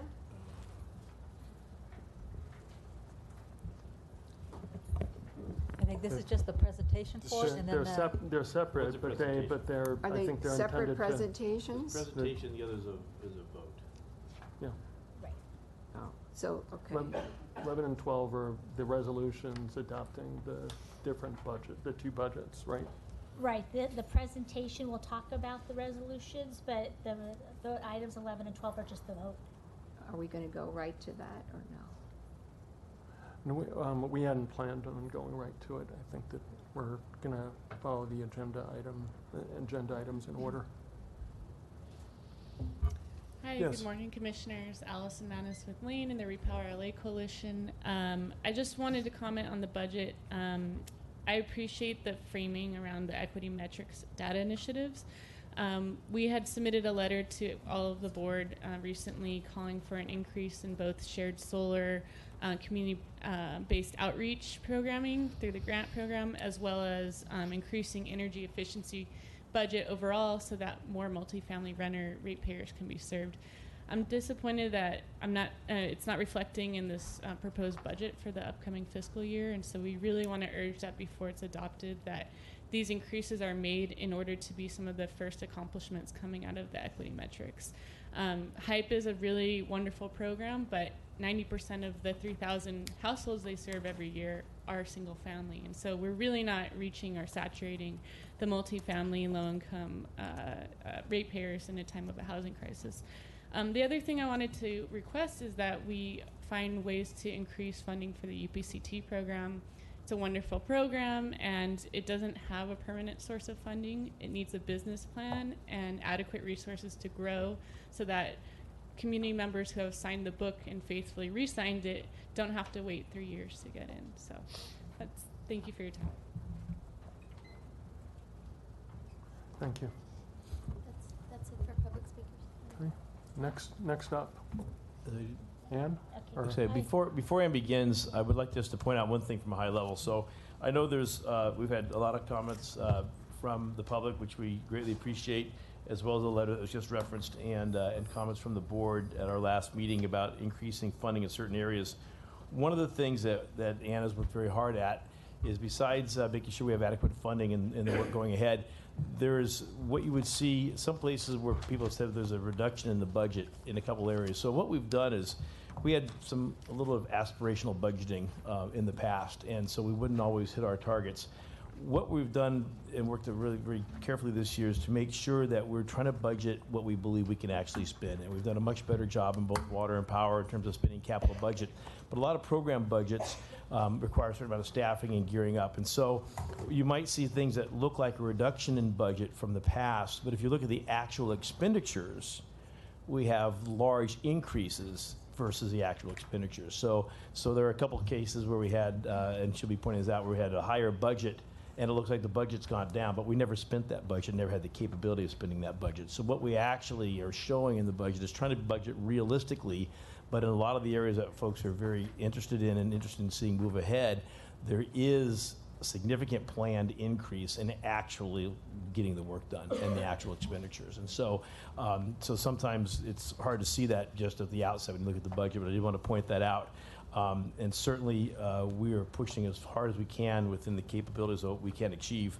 We're also very cautious to make sure that we're not budgeting money that we don't believe we can spend, because if we budget money beyond what we believe is actually usable, then we would be collecting monies in the rates and collecting money from our customers that we shouldn't be collecting. And so we're trying to budget as accurately as possible to make sure that we're not over collecting from our customers, and at the same time advance the programs that this board has mentioned is important to them. And that also helps us keep our borrowing costs down when we don't budget for things that we can't truly spend. So we'll go on to slide 2. What we're going to cover today is the budget status and development, the equity metrics initiative and the customer benefits, our power and water strategic investments and the trends in our spending, and then our labor, staffing, funding, and our annual personnel resolution. On slide 3, you'll see that the preliminary budget was submitted to the City Council on March 13th, and we have until May 31st to transmit the final budget. And the final budget is consistent with the DWP strategic plan and approved rates, in that we were planning to address customer-driven priorities, support infrastructure investments, comply with regulatory mandates, and do all of this while maintaining cost control. I also want to note that this budget does have proposed spending below the 5-year approved rate action plan. However, the rates are higher than the 5-year plan. For the water fund, the rate is 0.8%, largely higher due to conservation and for not implementing our securitization plan. And for the power fund, it's 0.7% higher, mostly due to energy efficiency, which we haven't been able to spread our incremental reliability costs across all the customers we had planned. And the department's goals for this budget align with the mayor's 2019 budget policy to prioritize resources, promote fiscal stewardship, innovation, and accountability. On slide 4, as a reminder, the charter does require the board to adopt a receipts and appropriations budget that has water and power funds separated out. Joint costs are shown as either water or power funds with reimbursements to the other system. And we do this as a process for the city to do the DWP budget, but for planning purposes, we do have other items such as functional items and budget jobs that our staff monitors. On slide 5 from the preliminary budget, we have reduced water quality capital expenditures by $37 million. This was mostly to align the schedule as to when the payments would be made.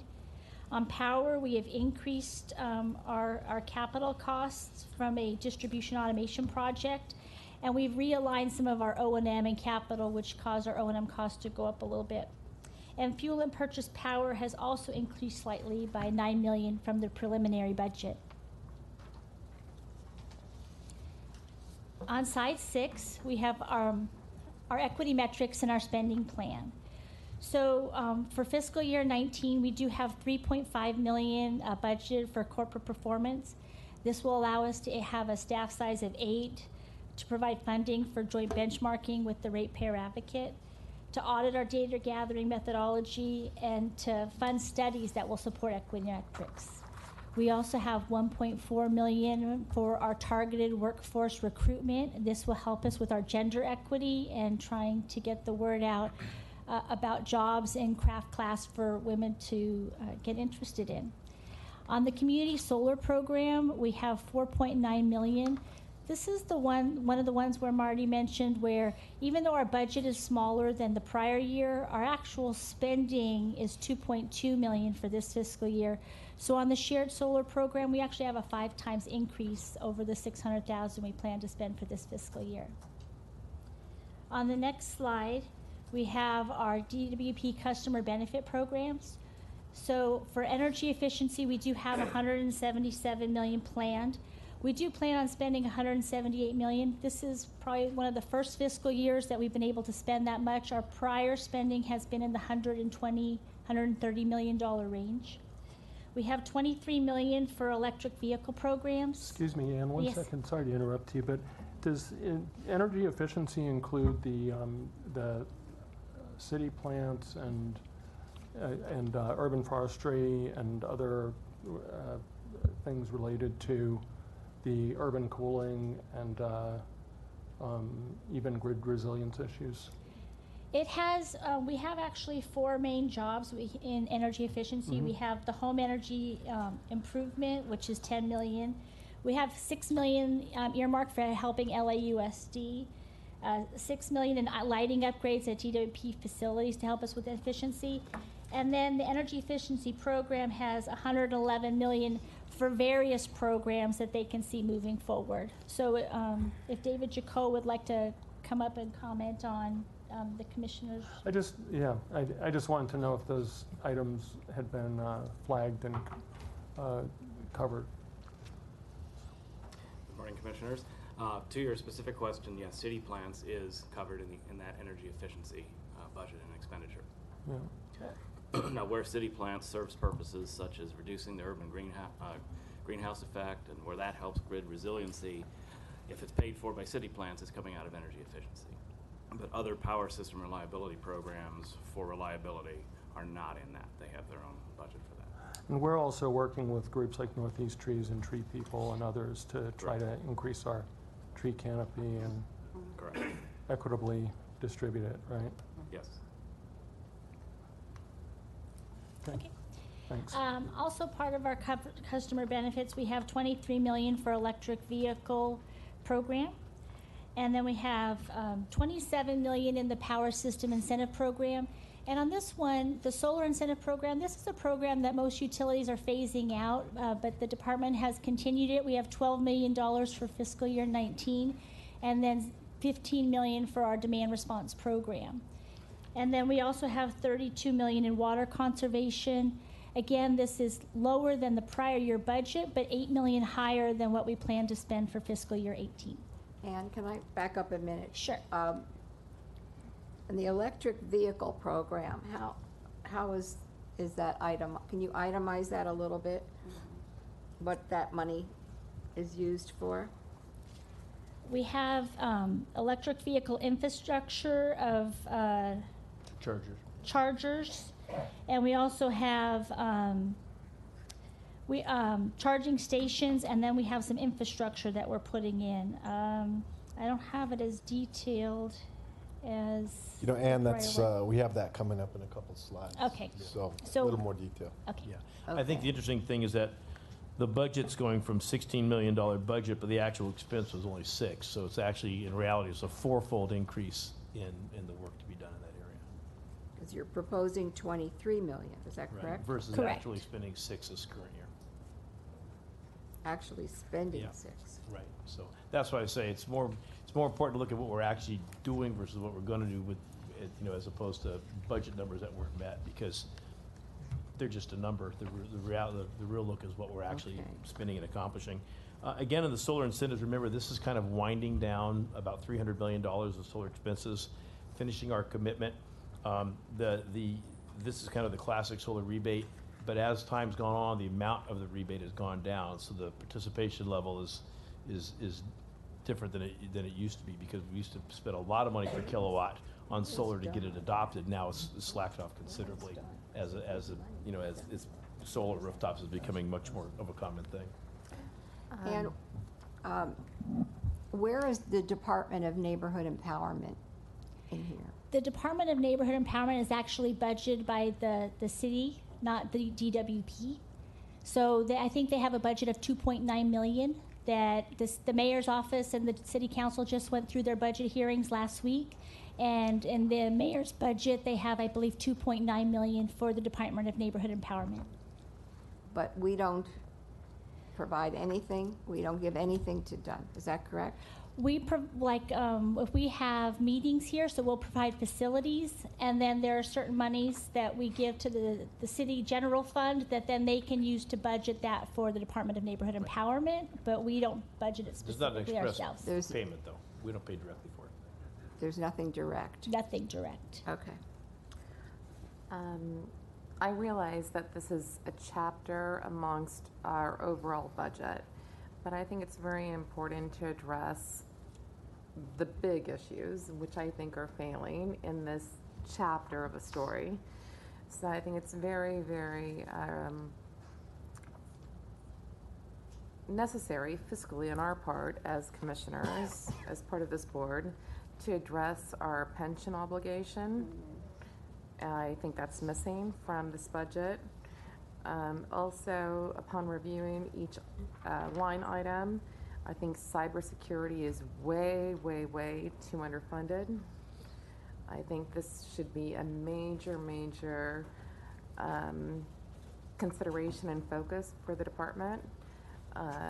Every week I read about new attacks on grid systems, and if you really were to take into consideration, our grid being attacked and downtown LA for that matter, going down for 4 days, the millions of dollars that our city would suffer from losing, people who rely on health support systems, I think that budget truly should be increased.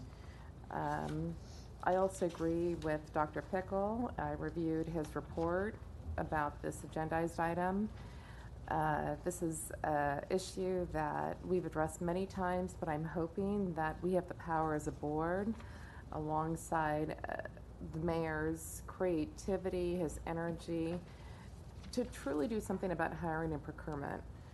This specifically relates to increasing our IT department, where we really need flexibility to recruit the best top talent to protect our citizens.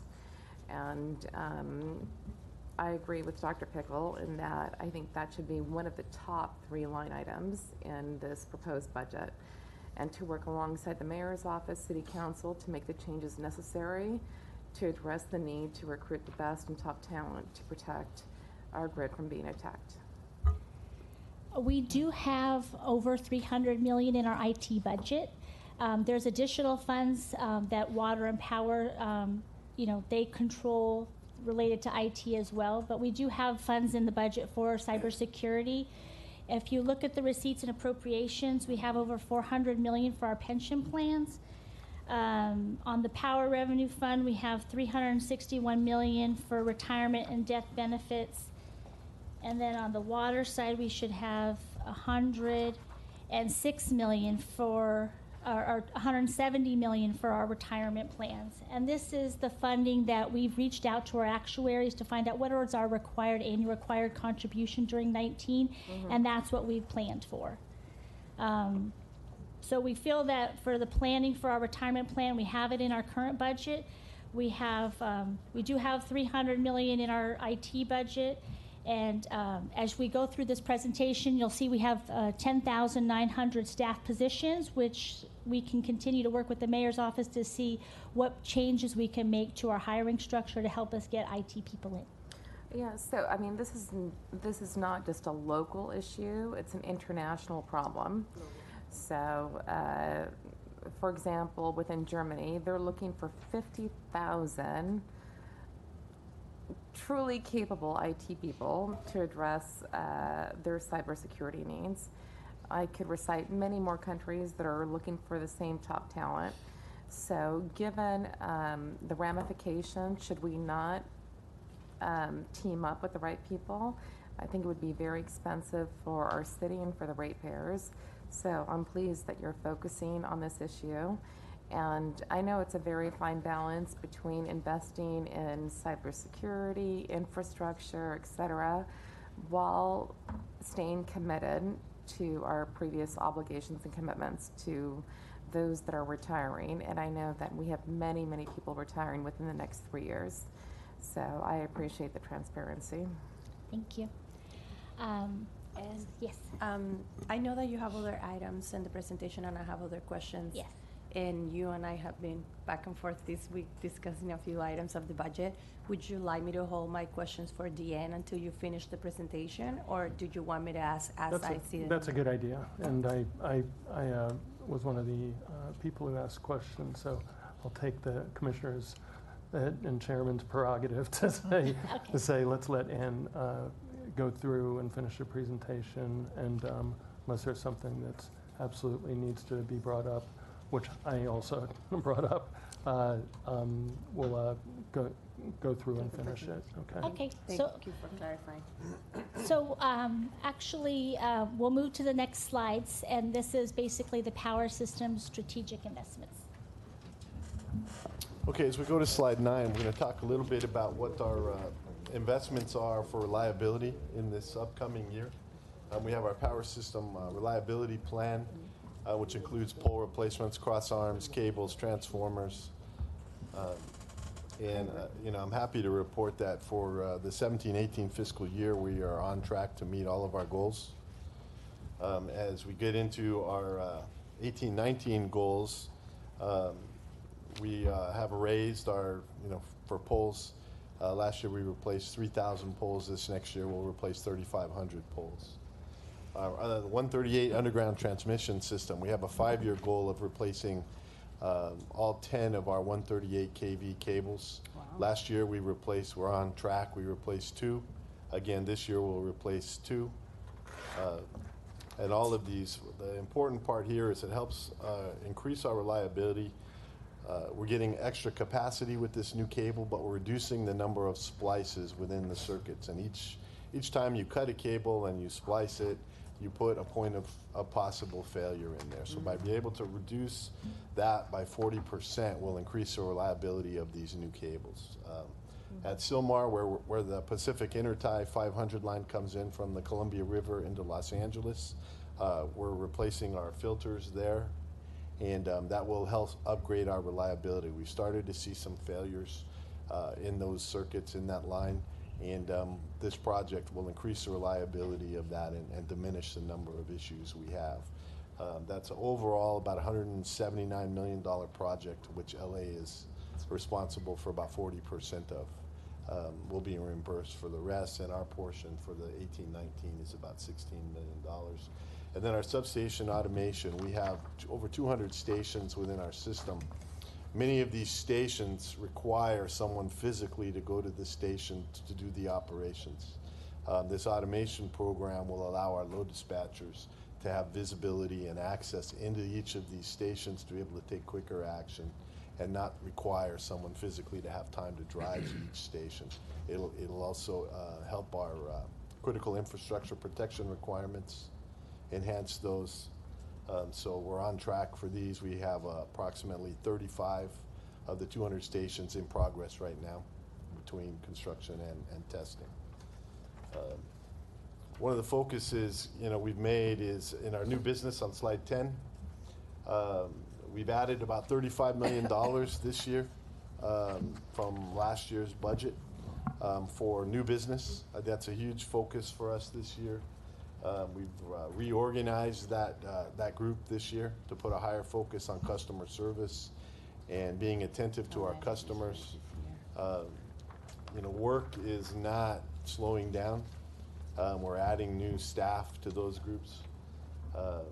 And with all just the projects, I mean, when you look at the LAX, the new Lucas Museum, Port of LA, major projects ongoing, along with the other everyday customer work. So we have a huge focus on our new business group and that design group, and improving customer service and being upfront and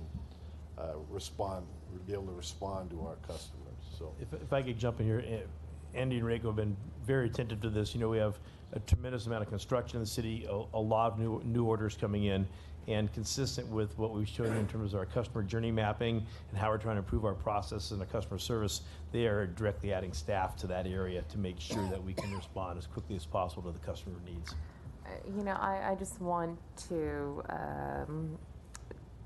say bravo to that. I think it's really important, given how important Los Angeles is, not only for our citizens but for the country, to work together. It's so vital that I think this has been really synergized by the mayor's office for the Department of Water and Power to work with the airport, to work with the port, to maximize our collective goals. And on that front, you know, I just want to repeat that I think that there should be more flexibility in hiring. And we should work collectively as Angelenos to really be a hallmark for the nation in terms of collective intelligence and work product. And I think that we will continue spearheading advancements for the country.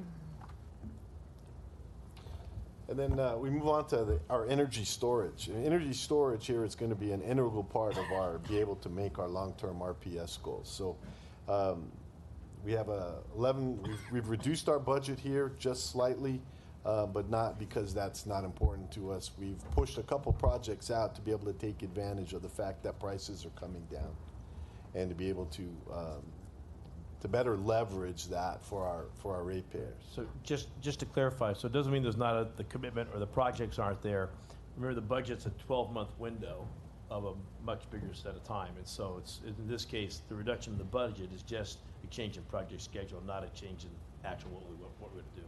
Right, it's just about making a better investment for our ratepayers. We just have a couple projects that we pushed out into the beginning of the next fiscal year. They're still going to happen next year, but just being pushed out to take advantage of better pricing. And did I hear that this is also because prices on energy storage are going down?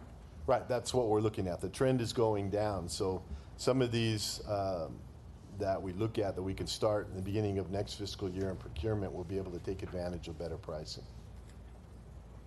So we go to slide 11. And again, here's where we talk about electric vehicles, right? So that word gets me every time. Electrification of the transportation industry. Bravo. Only once did I mess it up. That's critical for us, right? In order to reduce our greenhouse gas emissions levels around the area. Like Dave says, I grew up here in the 70s, and I remember reading somewhere in the late 70s, early 80s, where they were talking about there was so much smog we were going to have an ice age, right? We weren't talking about global warming, we were talking about another ice age, right? And now, we have the ability with electric vehicles to drastically reduce the amount of GHG. And, I remember my lungs hurting playing in school, right, because of the smog and the pollution in running. So we have a huge investment, 10,000 commercial charging stations. We've also, like I said, we talked about the budget there for $23 million. We're going to be offering used EV rebates to encourage people who can't afford to go out and get a brand new EV.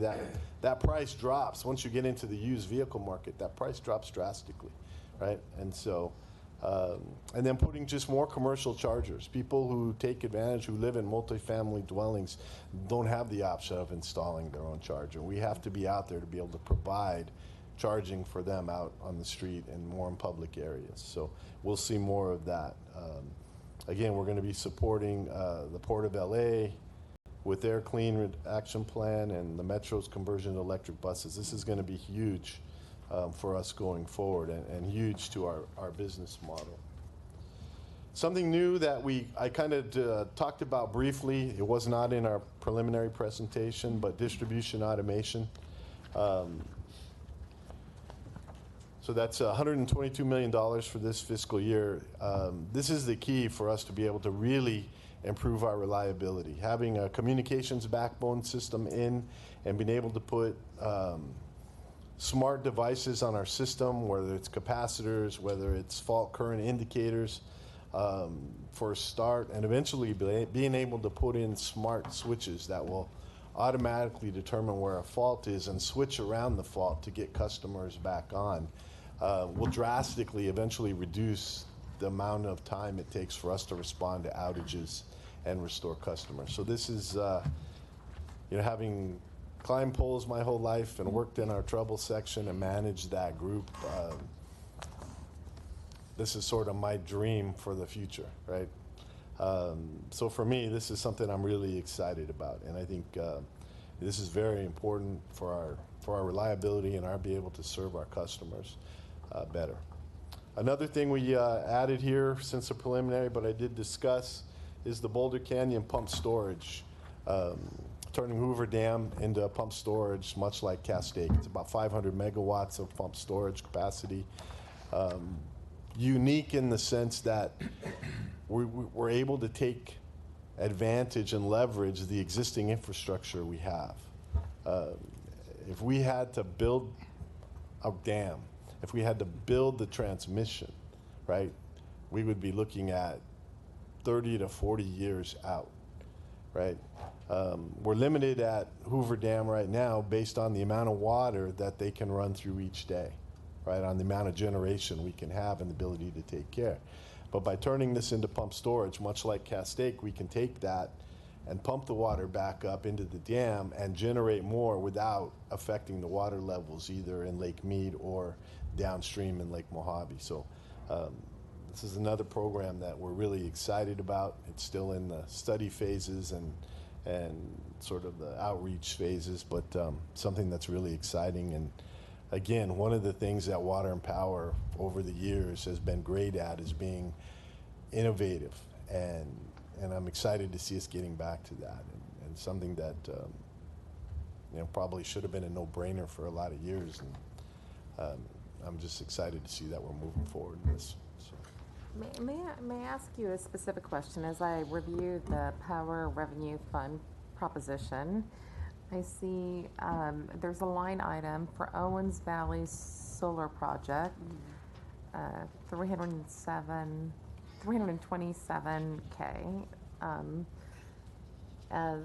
Serving on the standing committee alongside Commissioner Vasquez, I'm not very clear on what this project is. Solar project? Oh, what's the solar project? Yeah, Yanni will come up and. Thank you. Good morning, Commissioners. So Owens Valley Solar Project, we have a couple of things going on there. Closer to that. Yeah, a few years back, we had a demonstration project that was installed on the Owens Lake bed. It's a very small project, half a megawatt. And the reason we did that, we wanted to test out the ability of solar to both provide renewable energy and provide dust mitigation on the lake bed. And so that's a commitment that we went through. It's a 20-year lease commitment with the State Lands Commission. So part of those charges are for that, to continually to monitor and report on that project. And then we also had a larger project that we had started an environmental impact report on northeast of the lake called the Southern Owens Valley Solar Project. That was to be a 200 megawatt solar PV project, but that was put on hold at the request of the commission due to some concerns from local residents and environmental groups. Well, thank you for that. To be perfectly sincere, I'm surprised that I, nor Commissioner Vasquez, nor her predecessors were advised of this project. I think it's very imperative that since we do serve on the standing committee, that we are briefed on this, especially if you want us to accept this budget, which is, you know, something that's a first for me. And the last comment I want to make before Vice President Funderburk concludes this agendized item is I think that the settlement agreement costs are very, very high, and I hope that we've learned from our past mistakes. I really feel that our district attorney representative has worked closely with us in trying to learn from our previous mistakes and to provide the training necessary to reduce our insurance costs. So that's my last comment. Which costs for those? Which one does? So in the Power Revenue Fund, it's asking for, I believe, $60 million for settlement agreement costs. And my question is, how can we reduce those costs? Obviously, you know, there's natural events, disasters that we cannot control, but I do think that we are being very mindful of how we can protect transmission lines from failing, causing fires, and I would like to see that number be reduced in the future, given, you know, our past experience and learning from our previous mistakes to potentially perhaps not have invested enough money in strengthening our infrastructure. And that number also, I believe, includes some of our, we have some CCB issues that we're working on right now, trying to modernize our workforce to better utilize our system, and some of those settlement costs are included there as well. It's not all like physical Yeah, I fires think and things so. like Yeah, that. because the joint doesn't have its own budget. Part of their costs are a portion to water and power, so like Ann says. So part of that may not be power settlement agreements as much as customer service related settlement agreement costs. Power's portion of those. But we agree it should be lower. But I don't know the exact breakdown between how much it is. Well, thank you. I hope you can respect my intention. Yes. Certainly. Thank you. Okay. So moving on, thank you, Andy, for those 3 slides, going through all the details. Moving on to slide 12 is the Power Revenue Fund Key Expenditure Plan Summary. And from here you can see that we have a total fuel and purchase power budget of just over $1.5 billion. We have an O&M budget of just over $1.2 billion, with a total operating expenses of $3.4 billion. And we have a city transfer estimated at $238 million, a revenue requirement of just under $4 billion. And this includes borrowing of $705 million to make this financial plan. On slide 13 is our financial category summary, and this is how the department usually talks about our expenditures. The Power System Reliability Program costs, which increases the useful life of our generation, transmission, and substation and distribution assets. Infrastructure investments, our operating support, which is more of our joint organizations, energy efficiency, and our renewable portfolio standard costs. On slide 15, we have our capital expenditure trend. So you can see for fiscal year 19, we have a little over $1.5 billion planned for capital.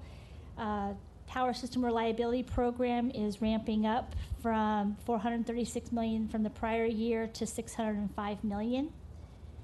On the next slide, we have our O&M expenditure trend. So for fiscal year 19, we have $1.2 billion. Operating support is increasing to $438 million. And we also have infrastructure increasing to $317 million. Overall, it's going up mostly, though, due to operating support. And then on page 16, we have our fuel and purchase power trend.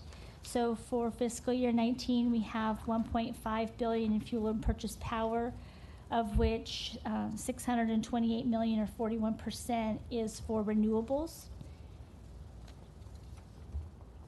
And then on that, we're going to jump to the next part, which is our water revenue fund, and which will walk us through some of the key expenditures for water system. Sure, and the first slide is very well titled, having the word strategic water investments in there, because everything you're going to see here as in power, perfectly aligns with our strategic plan. You know, we have 5 major goals within our water strategic plan, and 3 of them deal with our capital investments, and those would be managing our infrastructure optimally, diversifying our water supply portfolio, and providing safe and high quality water. So when we look at the, and again, as with Andy's slides, these are just some snapshots of where the significant funding is going in the capital program. But you know, the poster child of our capital investments, infrastructure investments, is with our main line and our trunk line. And so we've got a couple highlighted there. But even within that, we've been pretty strategic and really innovative in replacing our main line and our trunk line. And we've talked about it before, but it's with our earthquake-resistant ductile iron pipe. So we have a network that we overlay when we consider where we're putting in pipe, not only where we need it because it's aging and otherwise needs it, but also overlaying where we have critical facilities and where we have known faults within the city. And based on those and a few other criteria, we are strategically placing this earthquake-resistant ductile iron pipe within our network as we're replacing pipe. And we also have noted there our North Hollywood West remediation project, and most of the commissioners here were at the ribbon cutting for that. And again, it's a project to remediate the San Fernando Valley groundwater basin. And the San Fernando Basin is really, really key to our development of local water resources, because it's there where we're going to put the significant amount of our stormwater captured stormwater, I should say, as well as our recycled water that we're going to be spreading into the basin there. So it's important that we remediate the San Fernando Basin to maximize the amount of water that we can pump up and thereby reduce our purchases of imported supplies. On the next slide, Ben, just to highlight a couple of the programs on here.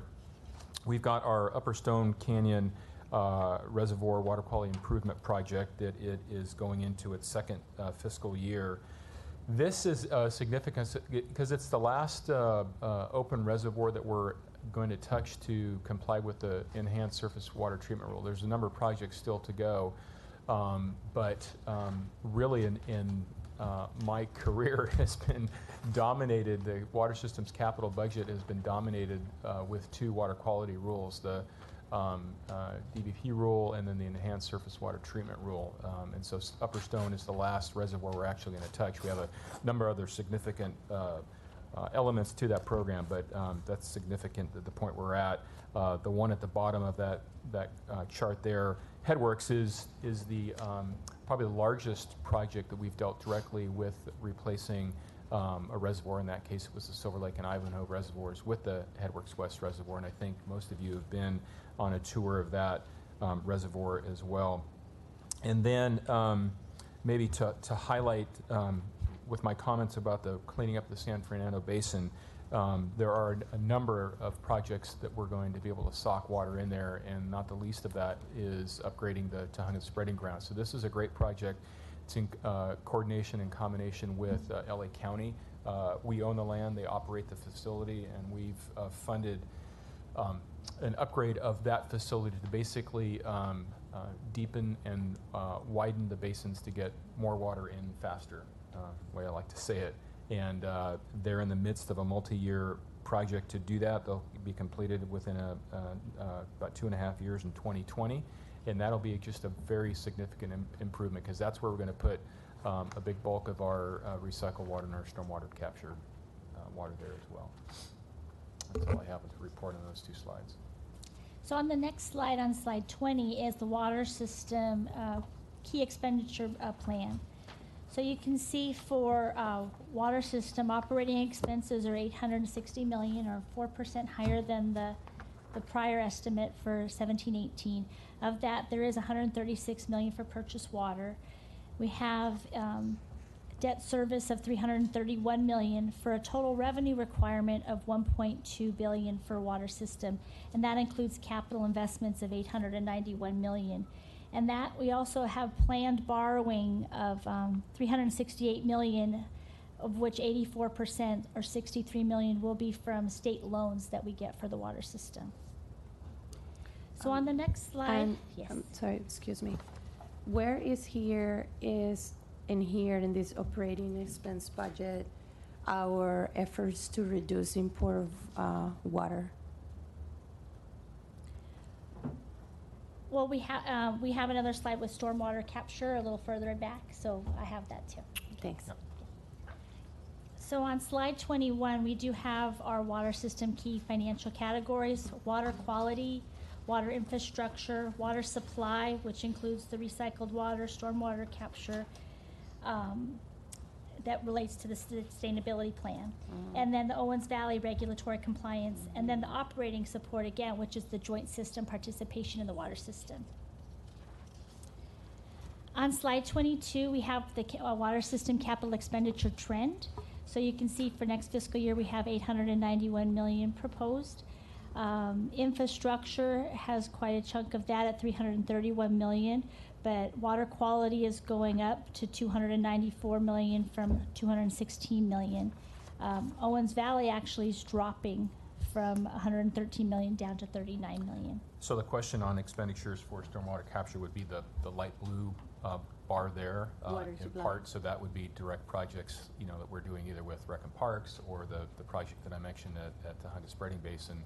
And then where you'll also see it, and some of these efforts really combine in where we're expending them. So, for example, the remediation project, what we're doing at either North Hollywood West or we're going to do in North Hollywood or Tahunga will show up probably on the water quality bar there as well. So you'll find some expenses in two different categories, but the bulk of the projects you're probably most familiar with is that blue band. And again, we're either keeping or increasing, certainly over last year, our expenditures in that arena.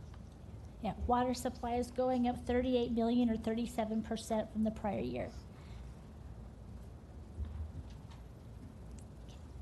And you'll see, I think we have another slide on that. You'll see, again, this is just looking this next year out, you'll see those expenditures increasing over time. On the next slide, we have the O&M expenditure trend. So for fiscal year 19, we have 511 million planned for the water system. And this is just slightly above the 480 that's planned for the current fiscal year. We have a little bit of increase in operating support and slightly increases in Owens Valley on that one on the O&M side. And then on slide 24, we have our purchase water trend. Right now, and just as we did in the preliminary budget, we have 136 million for purchase water. That number may adjust a little bit as we go forward, but this is based on our current estimates. Ann, did you find the number to the left of that by chance? Prior to that, for fiscal year 16-17, we were in excess, I believe, of over 200 to close to 300 million in purchased water. Wow. So we have utilized our water resources effectively, and that conservation has played a great role in this.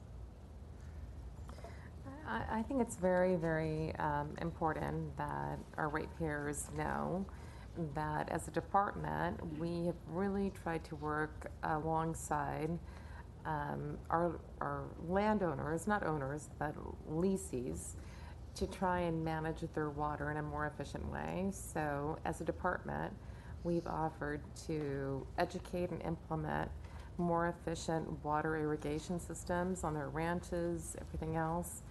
And this will make a difference, but we're trying to work collectively with our partners to really, really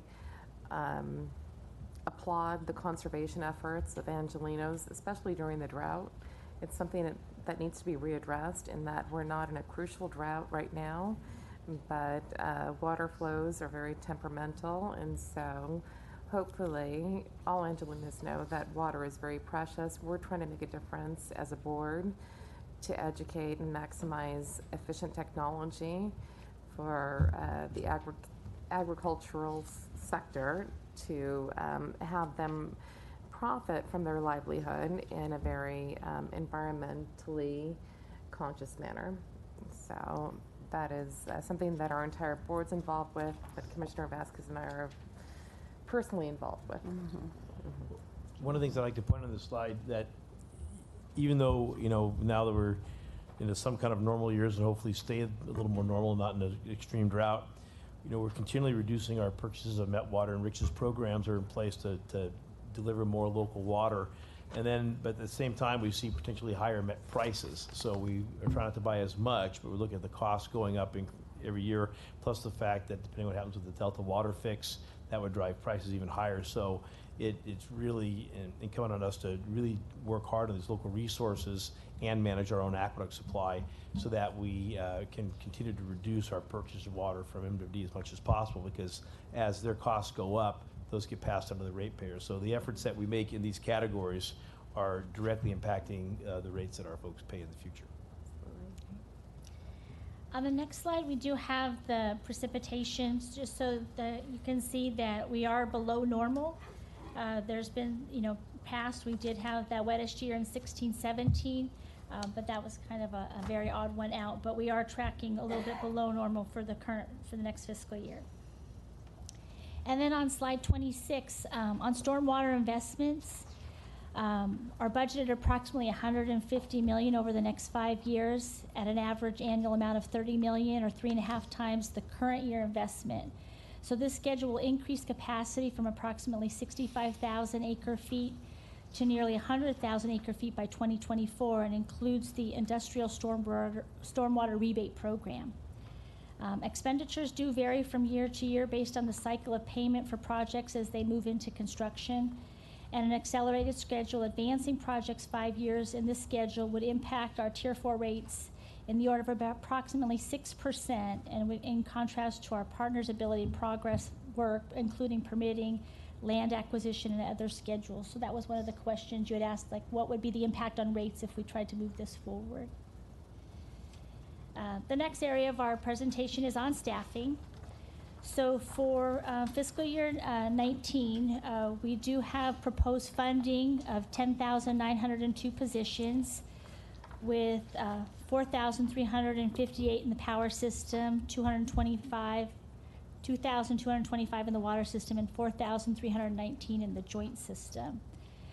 We do have approximately 22% of our employees could retire during fiscal year 19. However, through March 31st, we've seen 282 people, but it is something that we're looking at. And we are asking for a proposed change in our annual personnel resolution from 10,650 to 11,265. And that basically gives us some flexibility as to the civil service classifications we may want to hire between the funds. On slide 29, we have our proposed funding. Basically, we want to point out that we acknowledge that our labor funding is higher than our rate action plan, but we have taken steps to reduce funding in contracts and other areas so that we stay as close as possible to our 5-year rate action.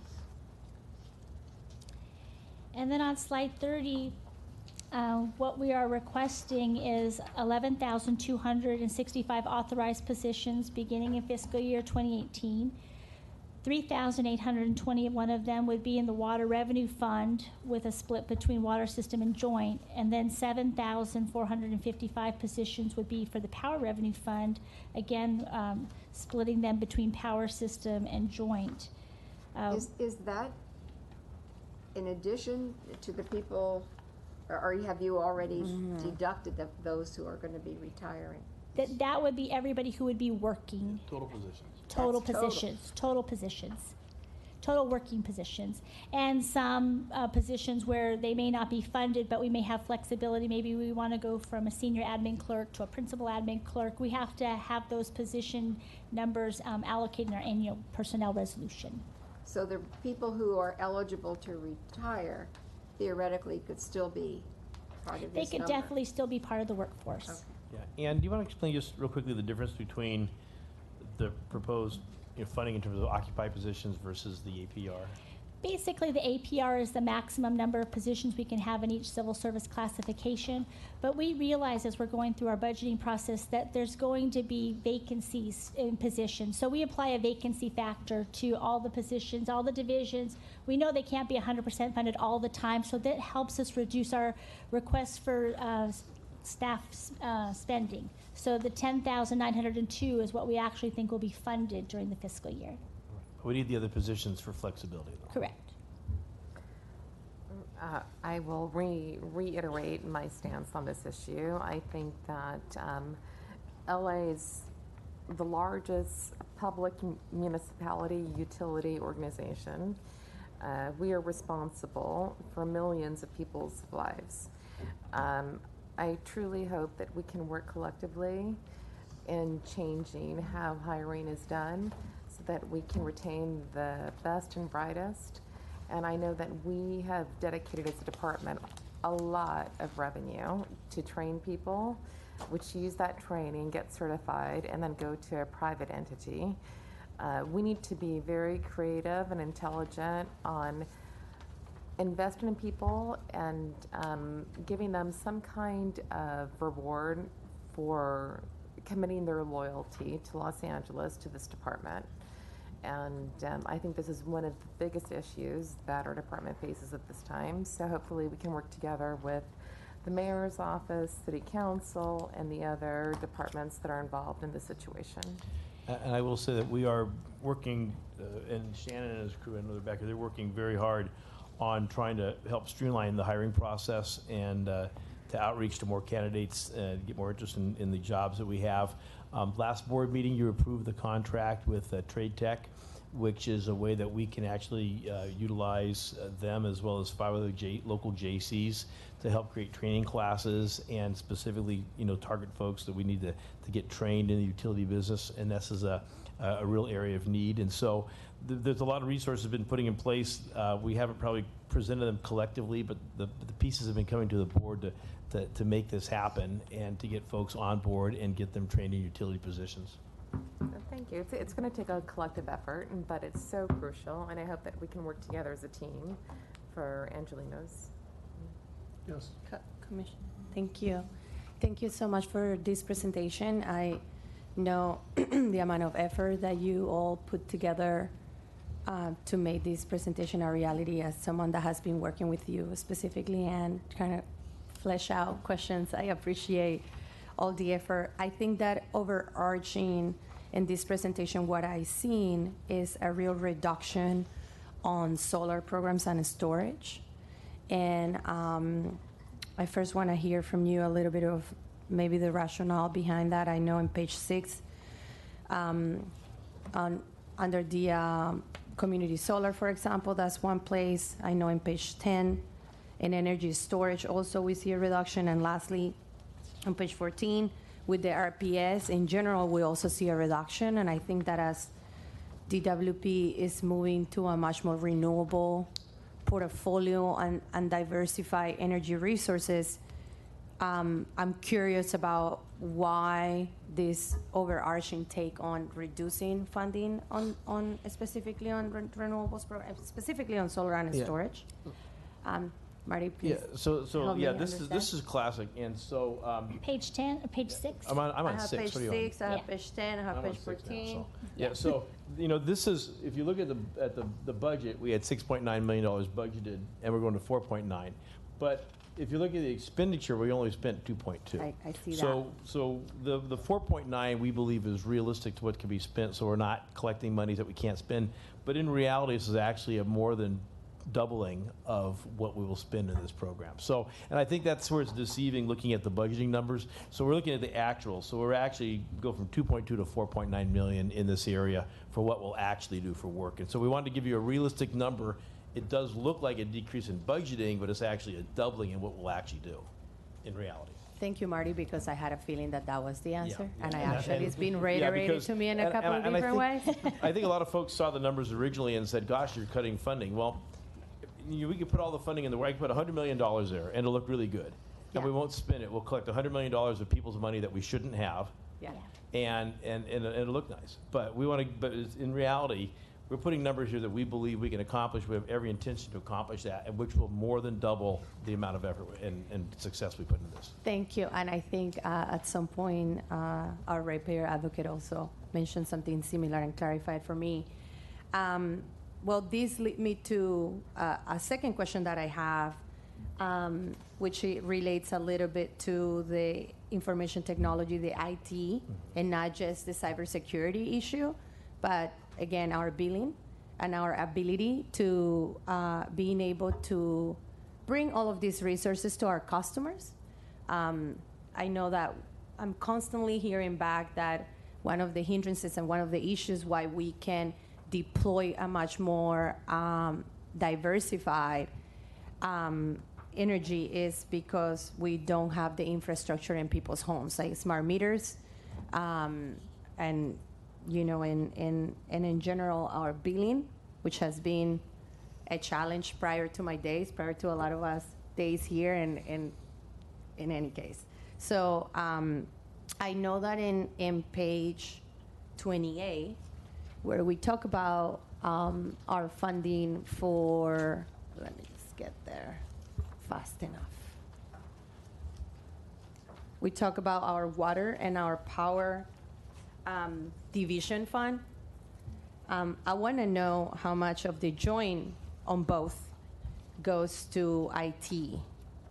And I would like to maybe get any information, and probably you don't have this now, but maybe for the next meeting, if I can get a comparison of last year's, this year's, and the future year, I think it's important because right now the way it is, it's hard to disseminate what goes to IT, what goes to IT personnel, and ultimately, again, I'm trying to foresee how my decisions to whether to approve or not this budget are really helping with the overarching direction of the department, which is we are moving to a much more renewable portfolio. We are making great investments on our infrastructure, but what are we doing to actually modernize our customers?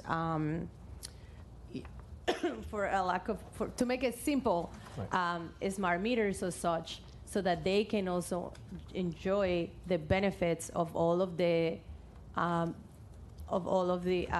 only renewables, but all of the incremental, improvements that we are doing here at the department. So if I could offer maybe something a little better than that, and we could give this to you. So recognize that the budget, it's a snapshot of 12 months. Mm-hmm. And so there's something before it and something after it.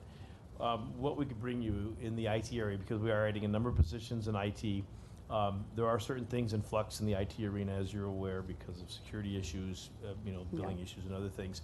But there are a number of projects that rely on the billing system. They rely on going to smart meters, other things that we're changing.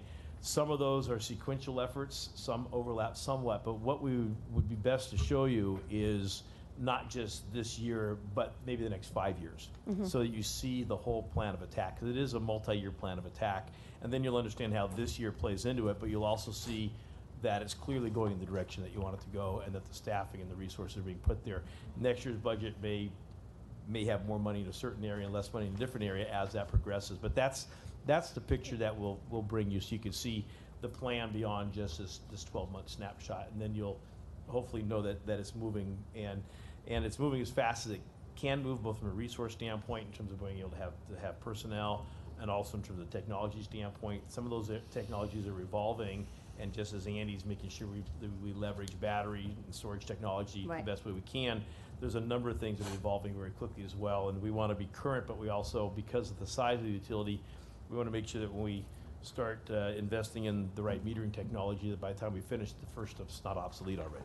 Right. And so this is all part of the plan to move ahead, but is a very specific plan that we're doing very intentionally to make sure that we do make the best investments with the ratepayer funds, because substantial investments in the area. But we'll bring you that picture so you can see the whole look at where we're going, and that'll explain a lot of it. Thank you, Marty. And since I wasn't here 2 years ago, serving as a commissioner, I would still like to see last year's and yeah, this we can year's. show you where we've been too. Thanks. Yeah, because there have already been significant increases in investments. That'd be good to show. Excellent. And to come back to my storage and solar comment, prior to this meeting, I heard from a lot of community members, organizations, even the private sector, businesses, about our decrease on investing on specifically on solar and storage. And I hear you, Marty, that we need to budget for the things that we're going to use. That makes total sense. I do that with my own budget, in my personal life. How are we going to answer to our ratepayers the idea that this budget doesn't reflect maybe on the values that DWP is trying to put forward, which is investing more on renewable energy? And this is like this is where the department is kind of headed. I know that there's a lot of moving pieces, and I know that we're doing a lot of studies, the OTC, the 100%, and there's tons of ways, but I want to make sure that folks that are listening here and Channel 35 and on the live stream understand and are clear that we're not stepping back on our commitment to really look at a much more renewable future for Los Angeles and for the ratepayers, and also that we're not making any other investments on fossil fuel that in a lot of ways have gotten us to where we are today. So if you can please comment or on answer. that one, if we could look at slide 16. On slide 16, you can see that we have $628 million planned for renewables in fiscal year 19, which is a 10% increase above the 572 in 17, or 55 million. So in addition to the 4.9 million that we have for the community solar, we have 628 million for renewable energy, and we have the battery storage, but we're just waiting a little bit to take advantage of that cost competitiveness. I think these three things do send the right signal that we are continuing down this renewable road. And again, remember, this is what we'll spend that particular year. There could be a major project in development or in permitting where for all the money we spend in environmental engineering and everything, the money you spend in construction is substantially greater and proportionally. So when a project hits construction, then that's when you'll see the real dollars hit. So just like on Rick, when you look at Owens Lake, you see gosh, Owens Lake has dropped significantly, but that's because he's completed some major projects. And so luckily in that case, there's not a new big project on the horizon. So a lot of what you're seeing, even though there are increases here, if you have to look at the whole picture to see the major increase. Otherwise, it's really kind of what the view is in this budget that's maybe not the complete picture. The one thing that I think is very problematic in society today is that, a tagline will be afforded via tweet, in an article saying, the department isn't doing this. But what really bothers me, because I do feel very, very invested personally within this department, I take the time to read and evaluate, research what is being done, and the department should be applauded. I think many times people do not take the time to read, which took seriously hundreds and hundreds upon thousands of hours for an equity metrics program to be reviewed. And people are criticizing, well, this isn't in there. Yes, it is. You're not doing enough with renewables. Yes, we are. And so I just would ask for people to truly do their research before commenting and criticizing this department. I think that the department has made great, great strides, especially during the past 7 years. Well, I appreciate that. I would say that one of the challenges we face is trying to simplify the message and make sure we get it out there completely, because a lot of what we do is very technical and very detailed, and we're a very engineering heavy organization, so we think in pretty detailed and technical terms. Trying to get the story out and to get in a way that's easily digestible is one of the challenges we have, and something we're working to do a better job on, so people do understand where we've come from, where we are now, where we're headed. Because when you look at the whole story, it's a very successful story, but it's easy to lose track, lose sight of the whole thing. So that's one of the challenges that we're trying to overcome. I just despise a tagline killing thousands of hours of initiative, wording, process, and I hope that people who truly care, and I know that all of you are taking time from your daily lives to be here for a reason, to look at the research and see what we're doing. I mean, it's very, very commendable what this department has achieved, especially within the last years. And, okay, so continue with my questions. Thank you, Marty. And I agree. I think we are all learning here. And I think the beauty of being a commissioner is that you can bring forward the community's questions and your own and educate not just yourself but others. I'd like to ask why the gap between large scale and solar renewables. Is there a particular reason, or are there maybe mandates or such? Would you speak to that? Probably it's cost effectiveness. The large scale ones are going to be the most cost effective. Yeah, generally so, and maybe one of the solar folks, and Luce, I don't know if you want to make a comment on how the costs are going. Large-scale solar is getting actually really cheap per kilowatt hour, so. So currently we have a lot of proposals coming in through SCAPA that we're looking at for large-scale solar energy storage, and prices ranging from anywhere from low $3 to, low 3 cents all the way up to maybe 5 cents on solars. Whereas if you look at rooftop solar, we're still looking at, if you levelize the cost, anywhere from 12 to 16 cents. So depending on where you're looking at, where the costs are. So that's what we're leveraging, the cost effectiveness. So we're not, so for the shared solar program that Jason Arandu presented last week, we're mixing the two. So that our community solar program will have the more average cost, about 16 cents. And you know, our feed-in tariff rate, we're at 15.5 cents for feed-in tariff? Right, So, 14. Yeah, 14.5. So feed-in tariff is also more expensive, but you're in the city, you don't have the transmission issues, you have local generation and that sort of thing. So there's the energy costs, then you have to also look at where it's located, what it takes to get it here, and then how it plays in the whole reliability portfolio. So you can't put all your eggs in one basket. So even within the idea of solar energy, the way it's generated and where it's located is diversified as well, so that it's as reliable as possible. I just want us to be aware that even though large scale might be cheaper today, the economic benefits to Los Angeles to have in-basin local solar is crucial. We cannot step back at this point.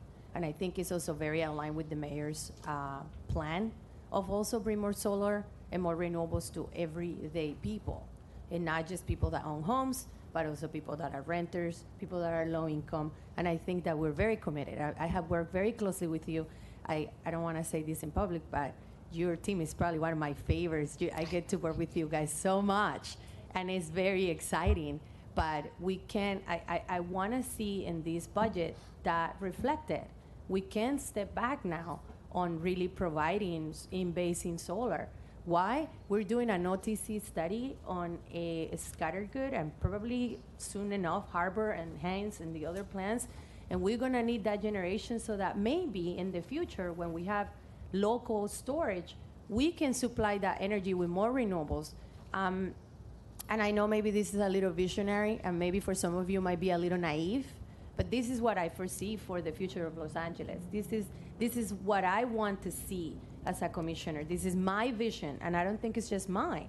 I think it's also very aligned with the mayor's vision and with just the dreams of millions of Angelinos here that really want to see more solar, more energy storage, more EV in their homes, that maybe in their wildest dreams they ever thought that they could have the opportunity to enjoy something like that because it simply has not been created for them. So I appreciate that you guys are really thinking about this, and I know all of you and I have really trying to figure it out how we can definitely bring more renewables to renters and in basin. And I know it might not be the most cost effective, but it will bring the most economic benefit in jobs, in reduction of greenhouse gas emissions here in Los Angeles. So I want those values to also be reflected on this budget. Can I ask you, is there something specifically that is, I'm trying to find exactly if we were looking at a certain particular or something that we're just not reflecting well. Since the budget will have to go to city council, we'll obviously want to make sure that what we're doing is reflected properly. So I don't know if there's a specific area. I gave you a couple of different pages on the presentation. I just think overarching on the budget there is a slow decrease in local generating renewables. And, you know, I have here in my notes the solar and the storage on page 6. And, you know, the successor of the SIP program, for example, is another one. Community solar, you see it, and maybe hasn't been successful, but maybe how we rethink about a program that we can make it even better than what it used to be in the past. We have very capable people here that I'm very thrilled, honored, as somebody that is not an engineer, to just learn from all of you. And I know that we can really figure this out. Page 10, page 14, you can see it there. And just in general on the RPS.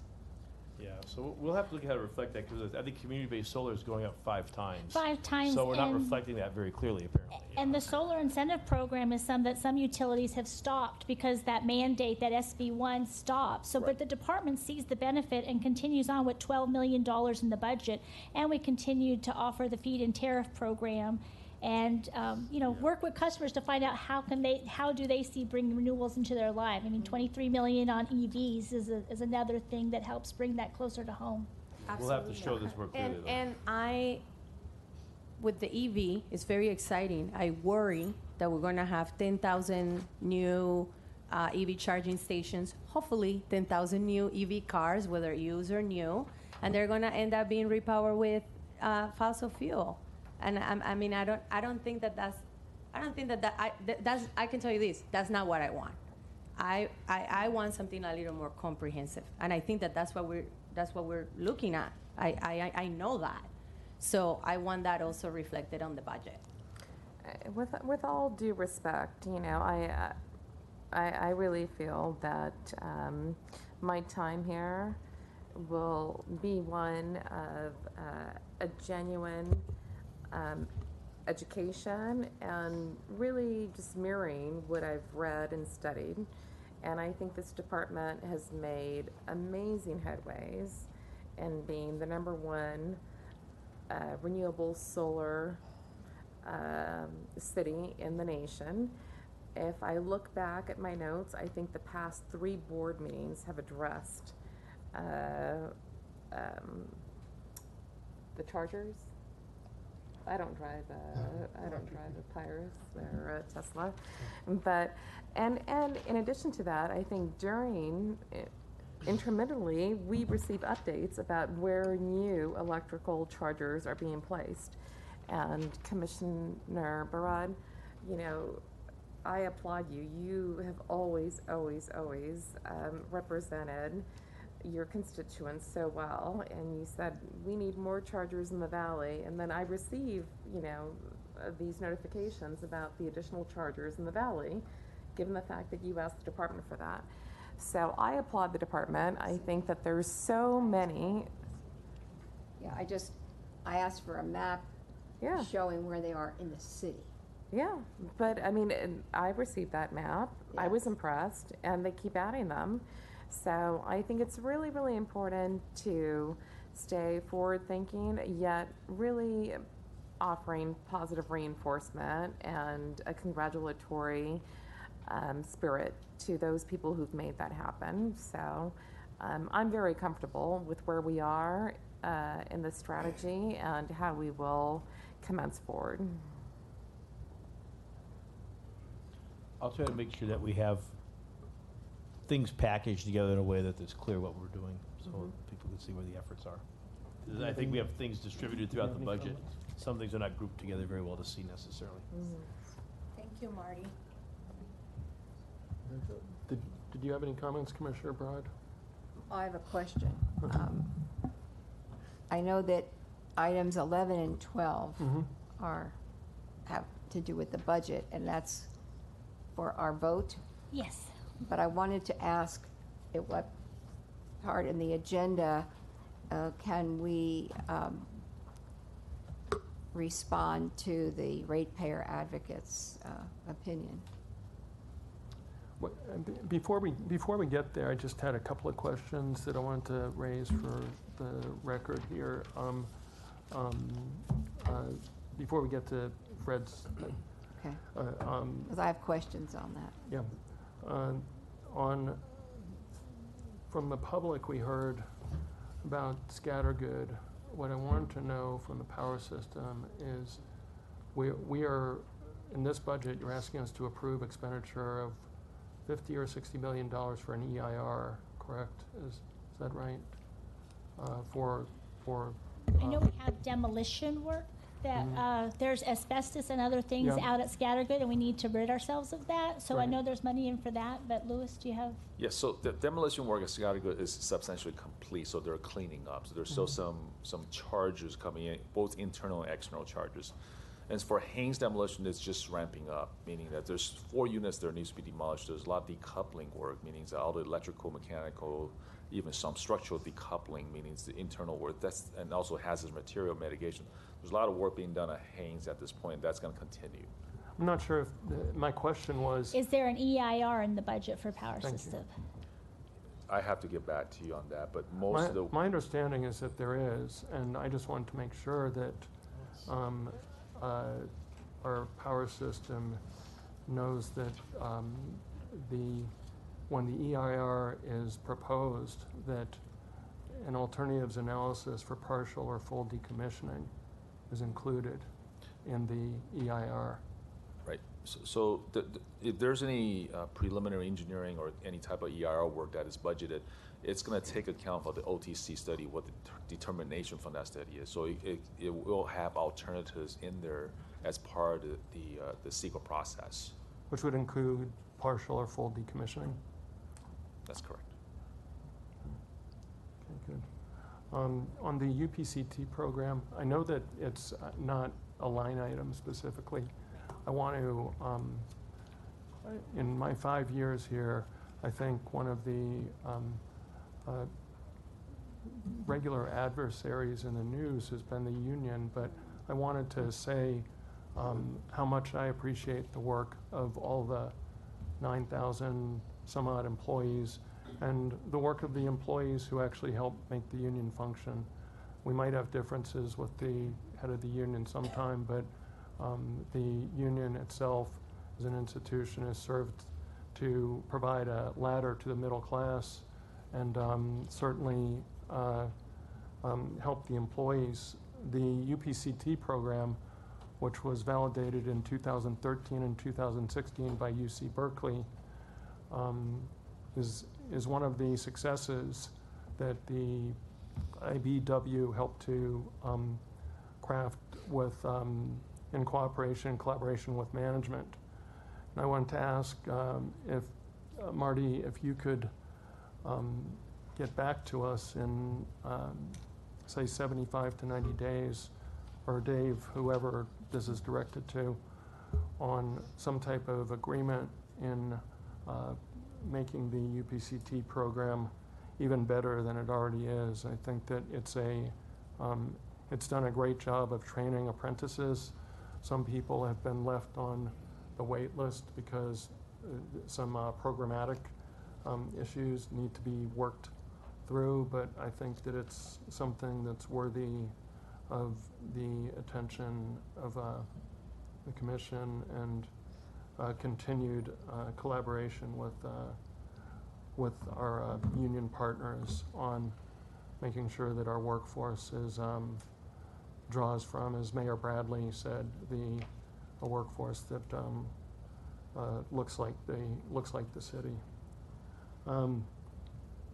On cyber, Commissioner Noonan has expressed concerns, and I want to underscore my concern that the budget somehow reflect even a further commitment to cyber issues because of the threats, whether it's the chaos going on in Washington, D.C. today, or since for the past 2 years that we've served as commissioners, we've taken a stand here in LA to stick with our guns and continue on things like the Paris Climate Agreement and other initiatives that are beneficial for the environment. And I think that one of those also is our commitment to making sure that our system is as hardened as possible in collaboration with other agencies.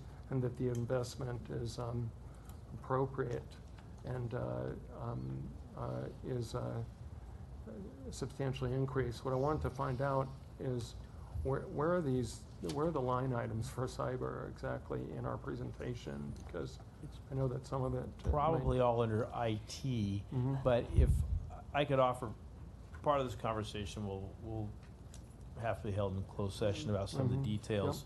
But I do know that we've added monies in the areas that we think we could, at the rate we could reasonably accomplish what we want to do, including adding staffing and that sort of thing.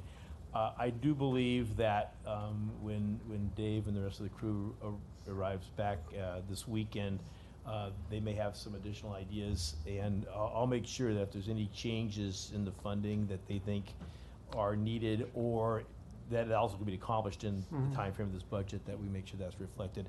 Some of it, of course, will be timing, how fast things can happen, but I'll make sure that if there's any change in that is current, and I'm sure at the next board meeting you'll get a thorough briefing on that.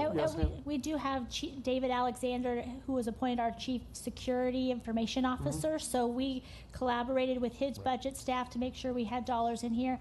And just so you know, whenever we're talking about a new system as part of our RFP process and stuff, we've actually developed a new template to have him evaluate the questions we're asking and the responses we're receiving to make sure that we're not opening up ourselves up for security issues. So we are trying to work collaboratively internally.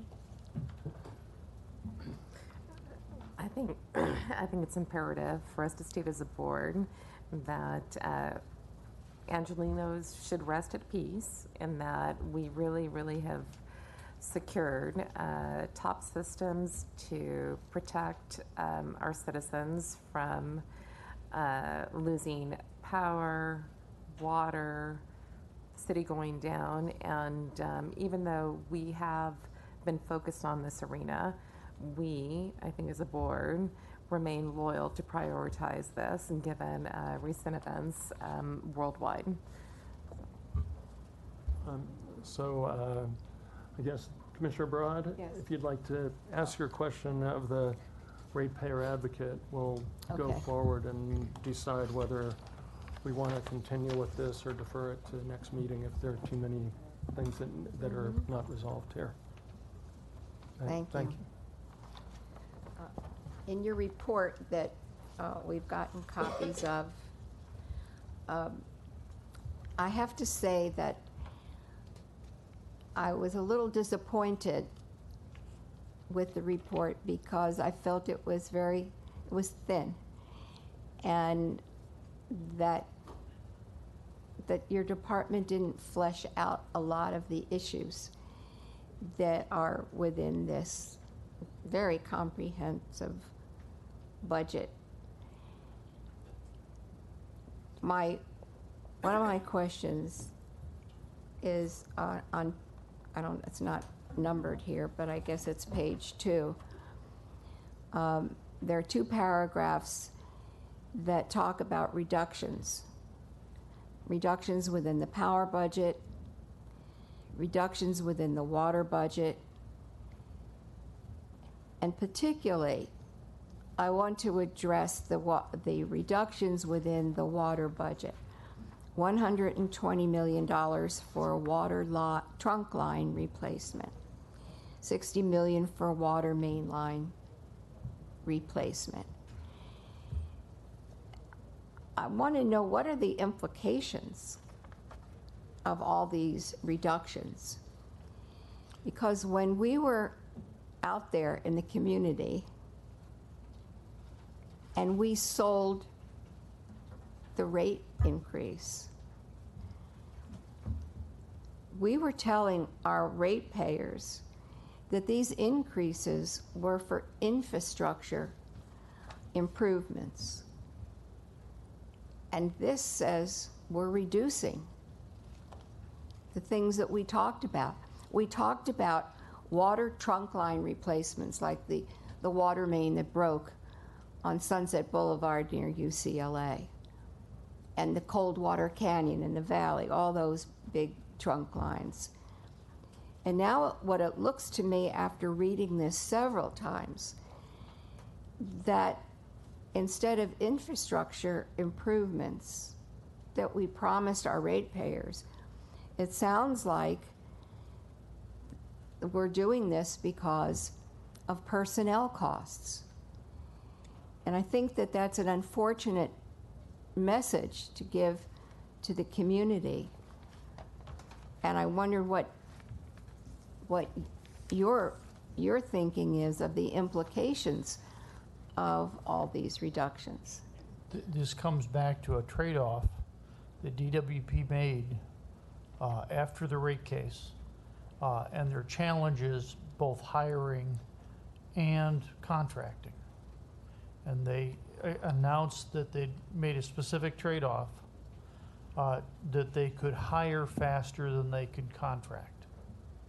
So that to accomplish the goals in the rate case, they felt they could increase the workforce faster than they could contract in these areas. And it was that trade-off that was the crux of what is going on in points number 1 and points number 2. 1, the labor budget has been increased ahead of what was planned in the rate case, and more money has been cut on the non-labor area to allow for that. Well, and that's paragraph 2. That's what was cut to yes. be able to afford the increased labor. And in fact, they cut more. And as we've seen in the 3rd paragraph, they've had a challenge over the last 2 completed fiscal years. They have had a spending shortfall of $1.3 billion. While they've accomplished $3.5 billion, they've had a problem reaching the intended goals. When you say they, DWP. So that's us. That's us. They is us. But what is your opinion as the ratepayer advocate? What is your opinion of these reductions? These changes, these investments were desired as part of policy. Pardon me, I didn't hear what you said. These investments were desired as part of policy initiatives. And going into this, we knew that both hiring and procurement were problems and challenges.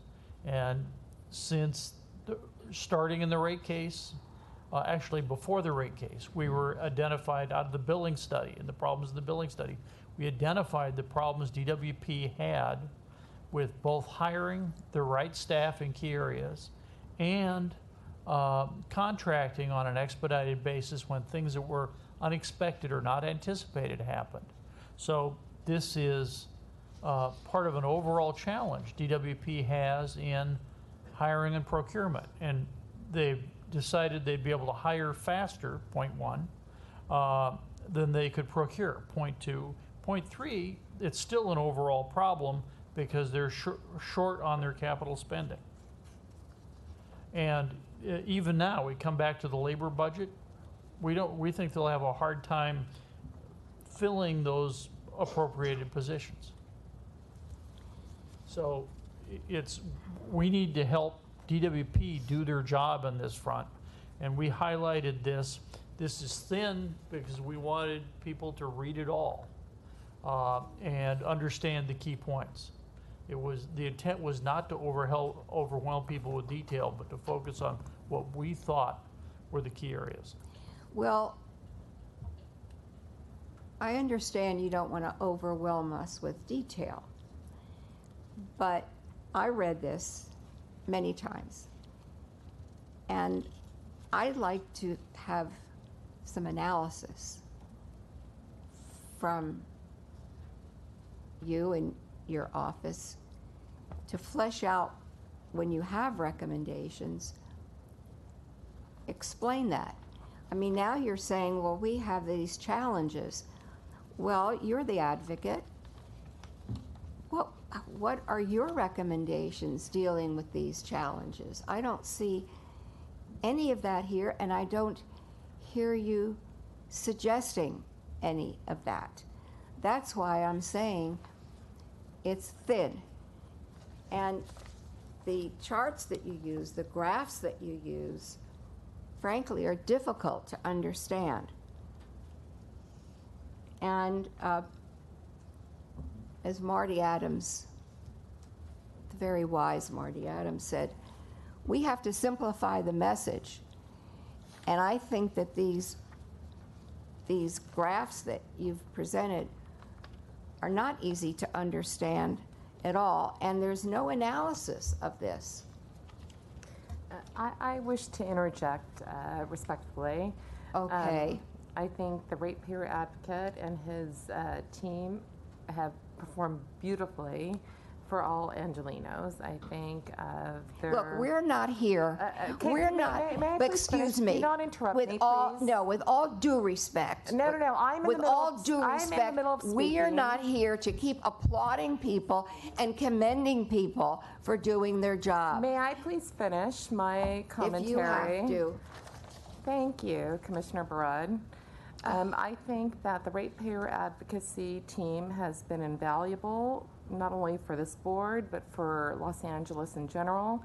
I think that they are very, very stringent ethically in their protocols in providing very lengthy reports, which I've read. But I think to appease a general audience, they have provided an executive summary. My recommendation is for that executive summary to be attached with the research and data that they've collected ethically, responsibly, and which serves well not only for our city but for our country. Commissioner Broad, do you want to finish? Yes, I'd like to finish. Thank you. Fred, we mentioned items 1, 2, and 3. Number 4, when you talk about the labor budget, could you explain that paragraph from where you say the labor budget proposed may not be executable? DWP may not be able to gain additional increases to its rate of hiring. Now, the next sentence.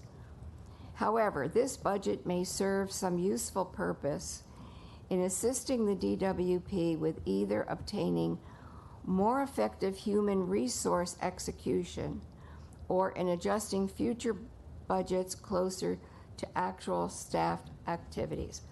How so? What does that mean? One, there need to be improvements in the HR process, especially with the integration of city personnel with DWP.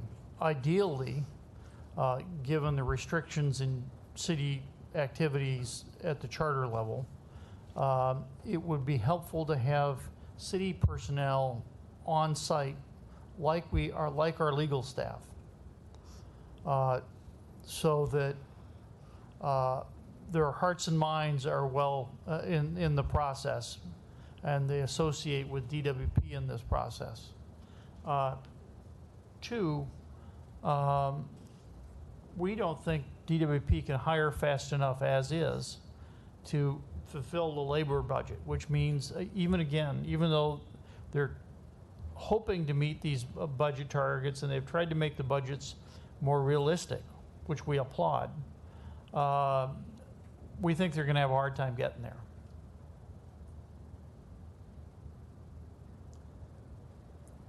Can I amend your comments? I think that what Commissioner Barad is saying is that some people really put their reputations on the line to get this rate increase passed. Some more than others, some who are much more active in the community than others. I think that we all as a board did. It was very difficult. Nobody likes to increase rates. But we did it in a way that we thought would be prudent, and the ratepayer advocate came out and said that there should possibly be even a greater increase, but there was a problem with digesting the amount that DWP could absorb. Correct. By the way, and if I didn't, don't take that as an adoptive admission of what you actually said. So the record will correct itself. What we did say is we thought in our rate review of the rate proposals, we said these increases in spending will be difficult for DWP to execute. We saw in staffing too few contract administrators on the contracting side and too few people to do the work. So really, this is just a continuation of what we warned in the rate review in late 15 and early 16. So is this, DWP was able to spend the $3.5 billion, but didn't spend $1.5 billion, and that's, I think, what the concern is, that be expressed a little more and fleshed out. Is there a document that backs this up, besides a 500-page document? It's the 500-page document. It is the details of the budget going back to calendar year 16-17 spending and comparing that to the rate budget in 15-16, which was projected through this period. So it was going back and looking at those two documents and seeing what was underspent. Well, you know, thank you, Bill. And I understand your concern. We were out there reviewing this as well, but we were also concerned about the ability to step up to those spending levels. But as I remember, and I was at many of these community meetings and with staff and sometimes by myself, that was not what we communicated. We communicated the fact that these trunk lines were old, they were 90, 100 years old, they needed to be replaced, that this was for infrastructure. And here we're talking about reductions.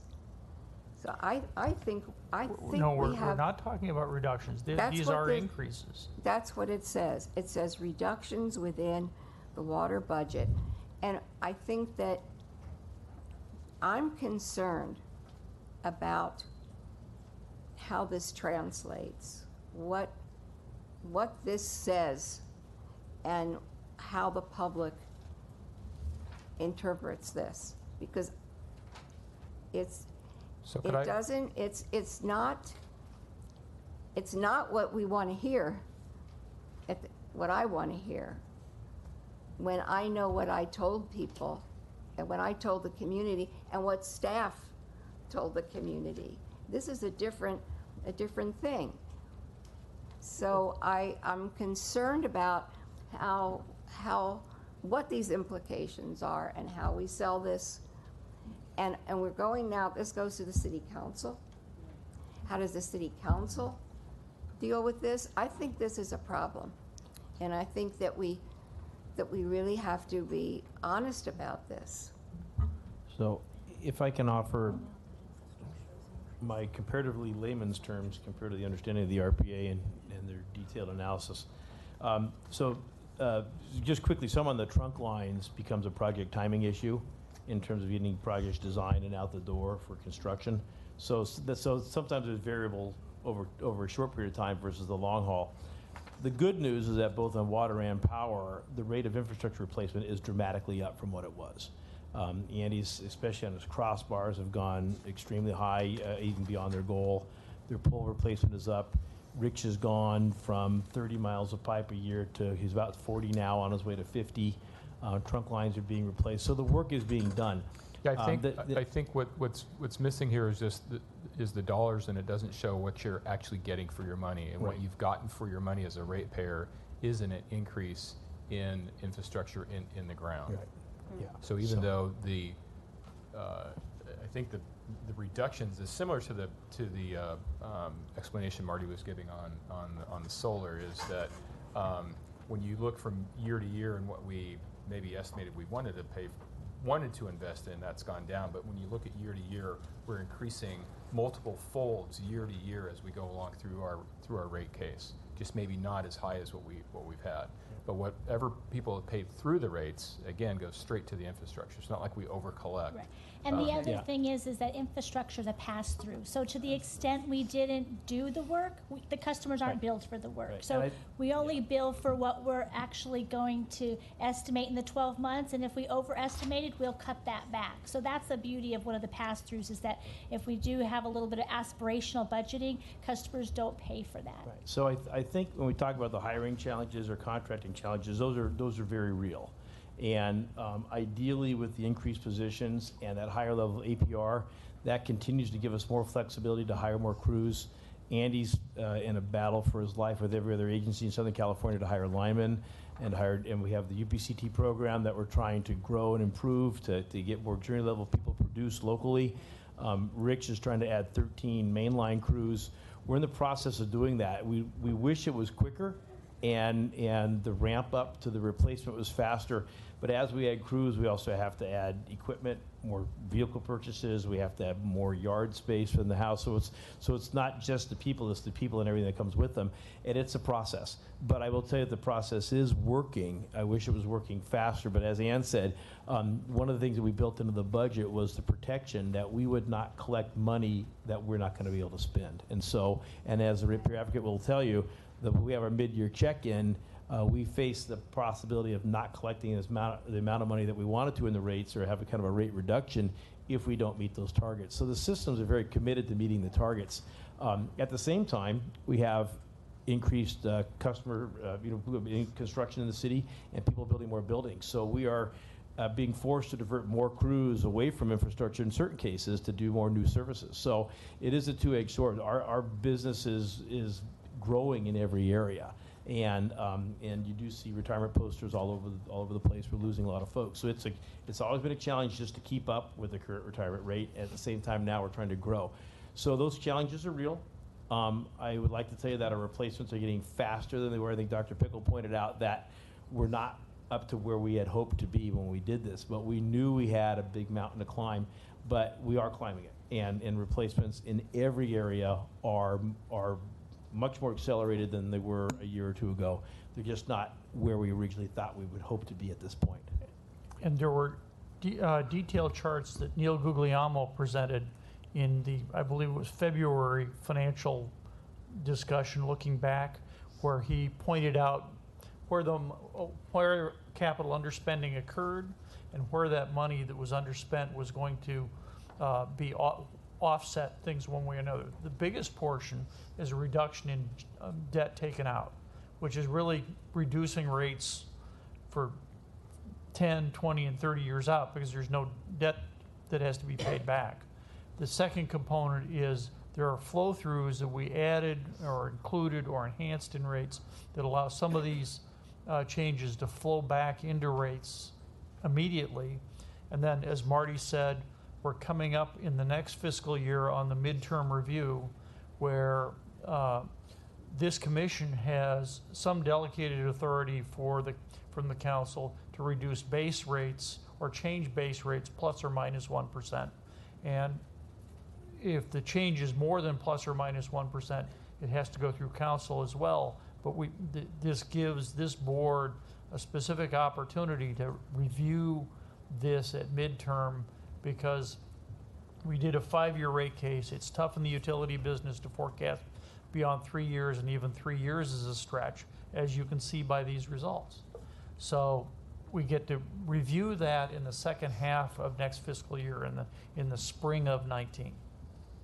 Well, I appreciate the explanation, and I think that what Rich said and Marty, I think maybe we should think about how we communicate that message.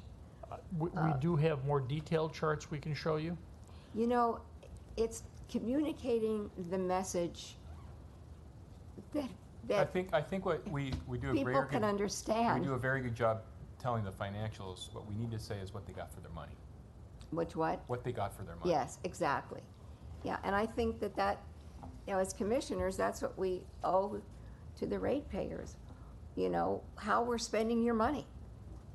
And I think that we need to spell that out in a clearer way, I think this is a key element. I think you're on the right path, yeah.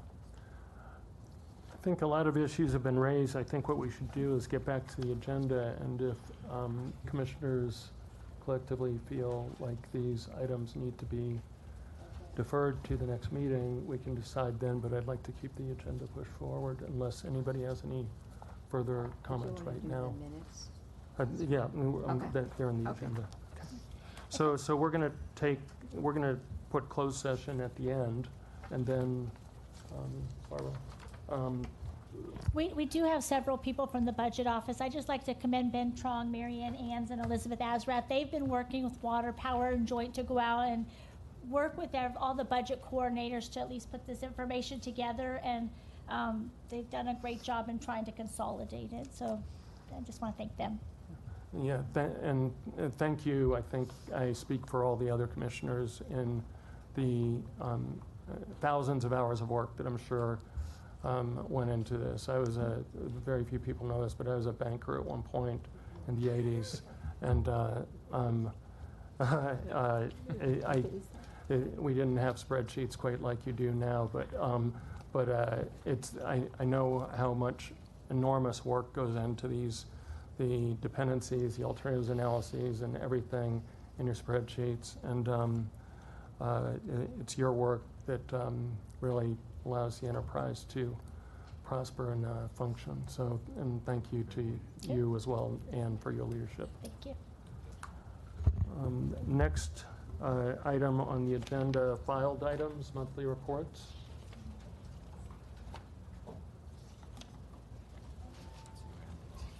Financial Services Organization. Do you have anything else to say? The activity report is in your package if you have any questions. That's all the budget coordinators and program managers. I should have asked them to stand.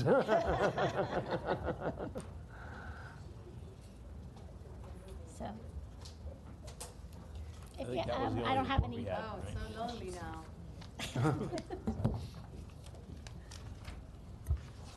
now. Nothing else, Ann? No, Okay. no. 9, discussion with neighborhood council representatives on any neighborhood council resolution or community impact statement filed with the city clerk which relate to any agenda item listed or being considered on this agenda for the Water and Power Board. No community impact statements or formal positions were filed by any neighborhood councils on the items on today's agenda. Before we approve the minutes, commissioners, are there any agenda items that you want to take off of the consent agenda? No. Commissioner Vasquez? Yeah, we're gonna, should we take the ones from the budget? 11 and 12. Yes. 11 and 12, so. Anything else? Is there Commissioner Noonan? No. Commissioner Broad? Yeah. You probably have speaker cards, at least on one item, I believe. I think we have to take 15 Yes. off, right, because we have to bifurcate that. So is it only 13 or 14 then? Is that correct? 10, 13, or 14? Looks like, okay. Why don't we, is there a motion to approve the minutes first? I have some corrections. What's that? I have a correction. Okay. On item, in the minutes, item 4, a paragraph 4, I actually wrote it out, so can I give it to you and then, I think that might be easier. Do you want me to read it or just give it to her? Okay. The item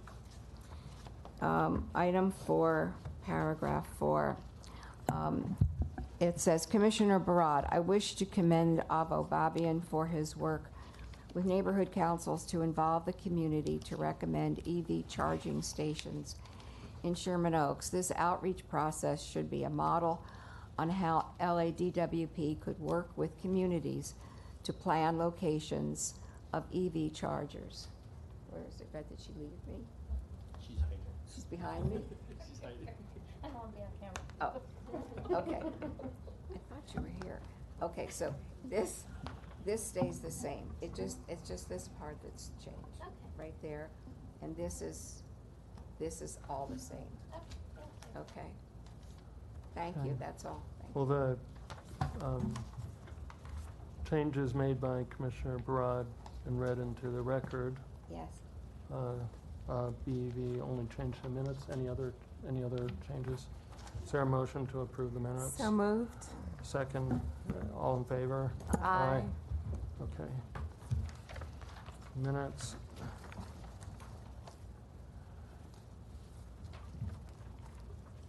Can I make a recommendation Yes, on 11 and 12? yes, please, Mr. Acting General Manager. I picked the right meeting to do this, that's for sure. So,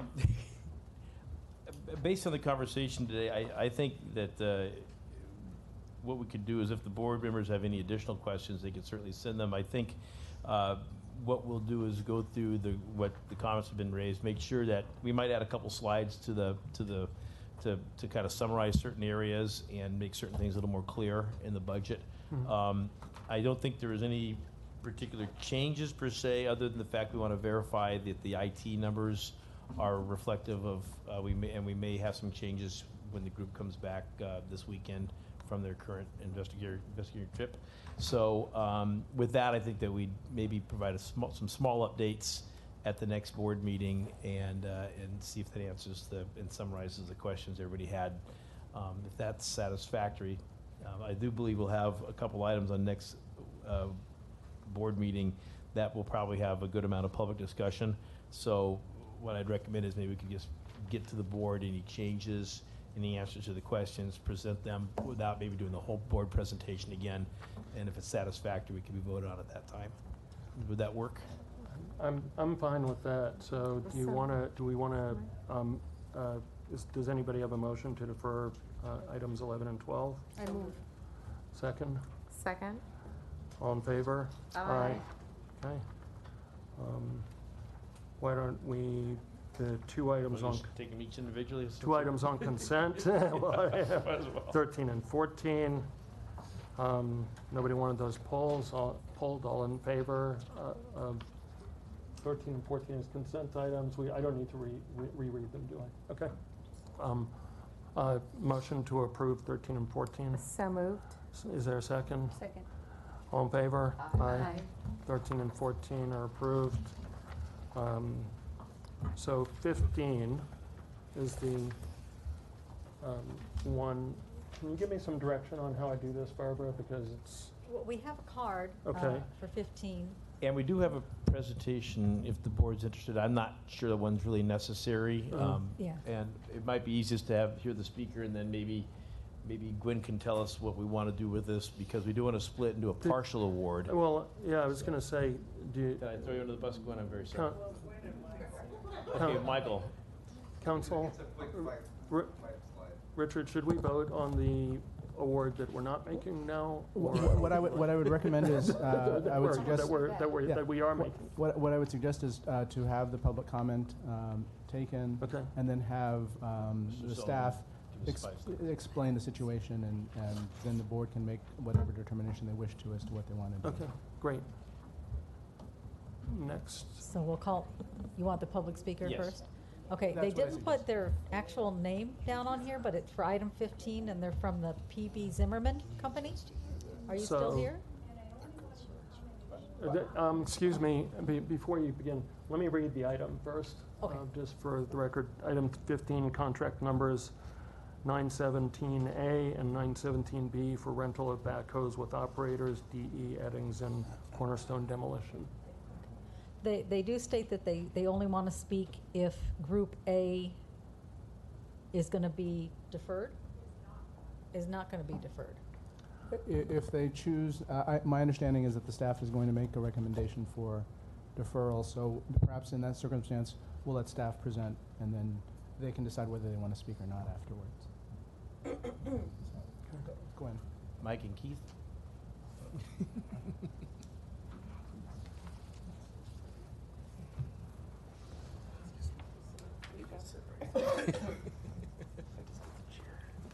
Ms. Williams. Mr. Commissioner Funderburk. I'm so much more comfortable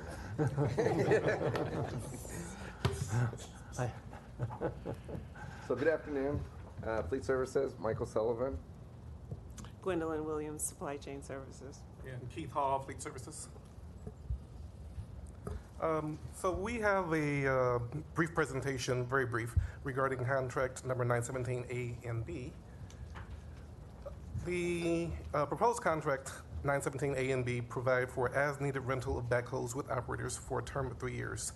Group A is essentially support of backhoes for the San Fernando Valley, and Group B support for the LA metro area. At this time, we are requesting that the Board of Water and Power Commissioners defer contract 917A. We did receive a protest, and we'd like the opportunity to review and respond to that protest. Next slide. I think it's very important for the public who's watching for you to define what backhoes are. We'll get right to that. All right. Sorry. We want to hit you with the first thing. Thanks. So the rental backhoes with operators are a critical component. These are earth-moving equipment that are used to move soil, dig trenches. They support normal and emergency operations for utility restoration, installation, maintenance, and repair of construction of LADWP's infrastructure. The equipment rentals with operators are generally used as a supplement to our existing forces. They're also used in times of an emergency or when we have priority work that needs to be done and we don't have enough resources to do that work. I'm going to interrupt Keith real quick. So when we talk about infrastructure and infrastructure replacement, having this equipment available to supplement our own equipment and our own crews is going to be critical to meeting the goals that we've established. Thanks, Marty. So again, we're recommending or asking the board to defer awarding 917A until we have an opportunity to review the protest. With that said, the proposed contract 917B has a minimum commitment of just under $2.3 million, an estimated expenditure of just under $9.2 million. The total amount will not exceed $11,493,000. This was a competitively bid process under an invitation for bid 917, and the forecasting numbers that we use are based on, or excuse me, the numbers that we use are based on forecasting for funding and for catastrophic events. Wanted to give you guys some examples of where this equipment is used. We've used it during last year's watershed event where we had to mitigate water runoff, mudslides, that kind of thing. And these are typically used by multiple agencies when something like that happens. It's easy to overwhelm resources, and these are a great way to help address that. With that said, our recommendation is that the Board of Water and Power Commissioners amend the resolution to defer contract 917A and authorize the award of contract 917B to Cornerstone Demolition, the lowest bidder for Group B under the invitation for bids, 917. Awarding 917B should not have an effect on 917A. To be perfectly honest, I'm a little confused. So you want to stall an award because of the appeal process, and now you're asking us to contract with this vendor, but should this not fall under the appeals process? I mean, why are we committing to one entity without seeing the appeal process seen through by this board? Because there are two different regions. 917A is for support backhoes to cover basically the San Fernando Valley area. 917B is for the metro area. So by awarding 917B, we don't believe there's an issue with an appeals on that section. We think the issue only lies with A. There is no appeal with Group protest, A. They were bid as two separate line items, and so the Group B was clean. There was no issue related to that bid. But on Group A, there was a protest. We denied it, and there is an appeal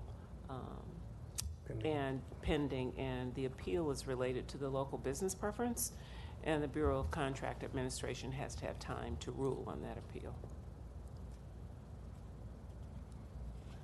So I guess what we're being asked for is to, council, can you give what's being asked is, again, as Ms. Williams indicated, this was effectively two separate requests for bid.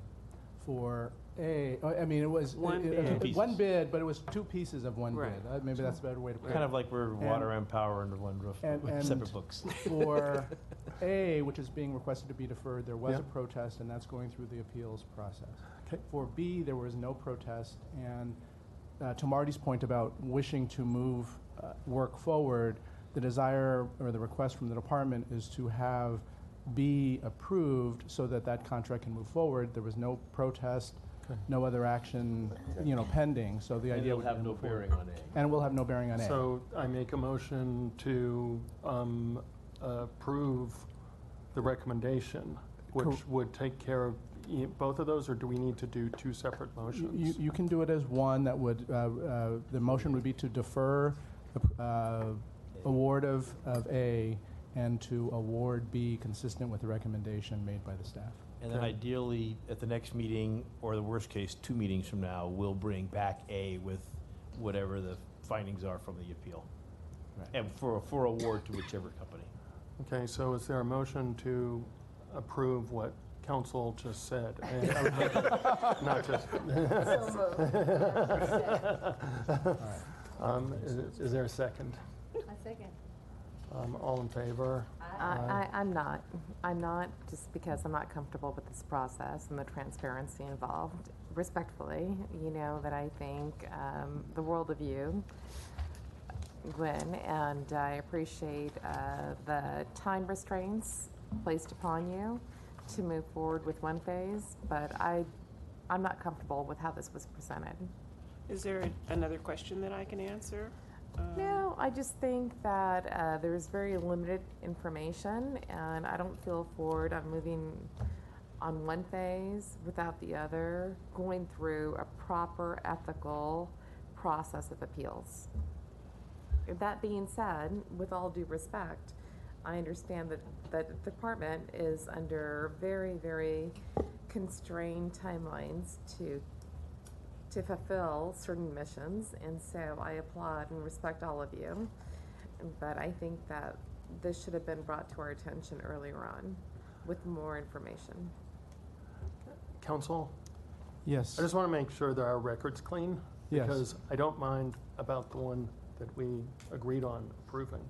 I want to make sure that our record's clean here. Yes, this is, Do we need to given the circumstances of this. Do we need to bifurcate this and revote, or I just want to make sure the record's clean for the appeal? I believe the record was clear that it was the 3 votes in favor of the motion and 1 vote opposed to the motion. And I think the motion was clear in terms of what was being done. Okay. So I think we're.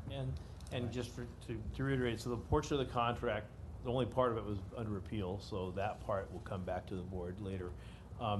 It's a little unusual thinking of the contract into different pieces, but we have the same kind of thing. I think of chlorine. When Rich buys chlorine, we'll have one vendor that bids on tank cars, another vendor bids on rail cars, and so it's not the only place that we might have multiple awardees for what appears to be one contract going out. So we just don't know who the other half will be, who it'll go to at this point. So, but we'll be back, and it'll be for 917A only at that point.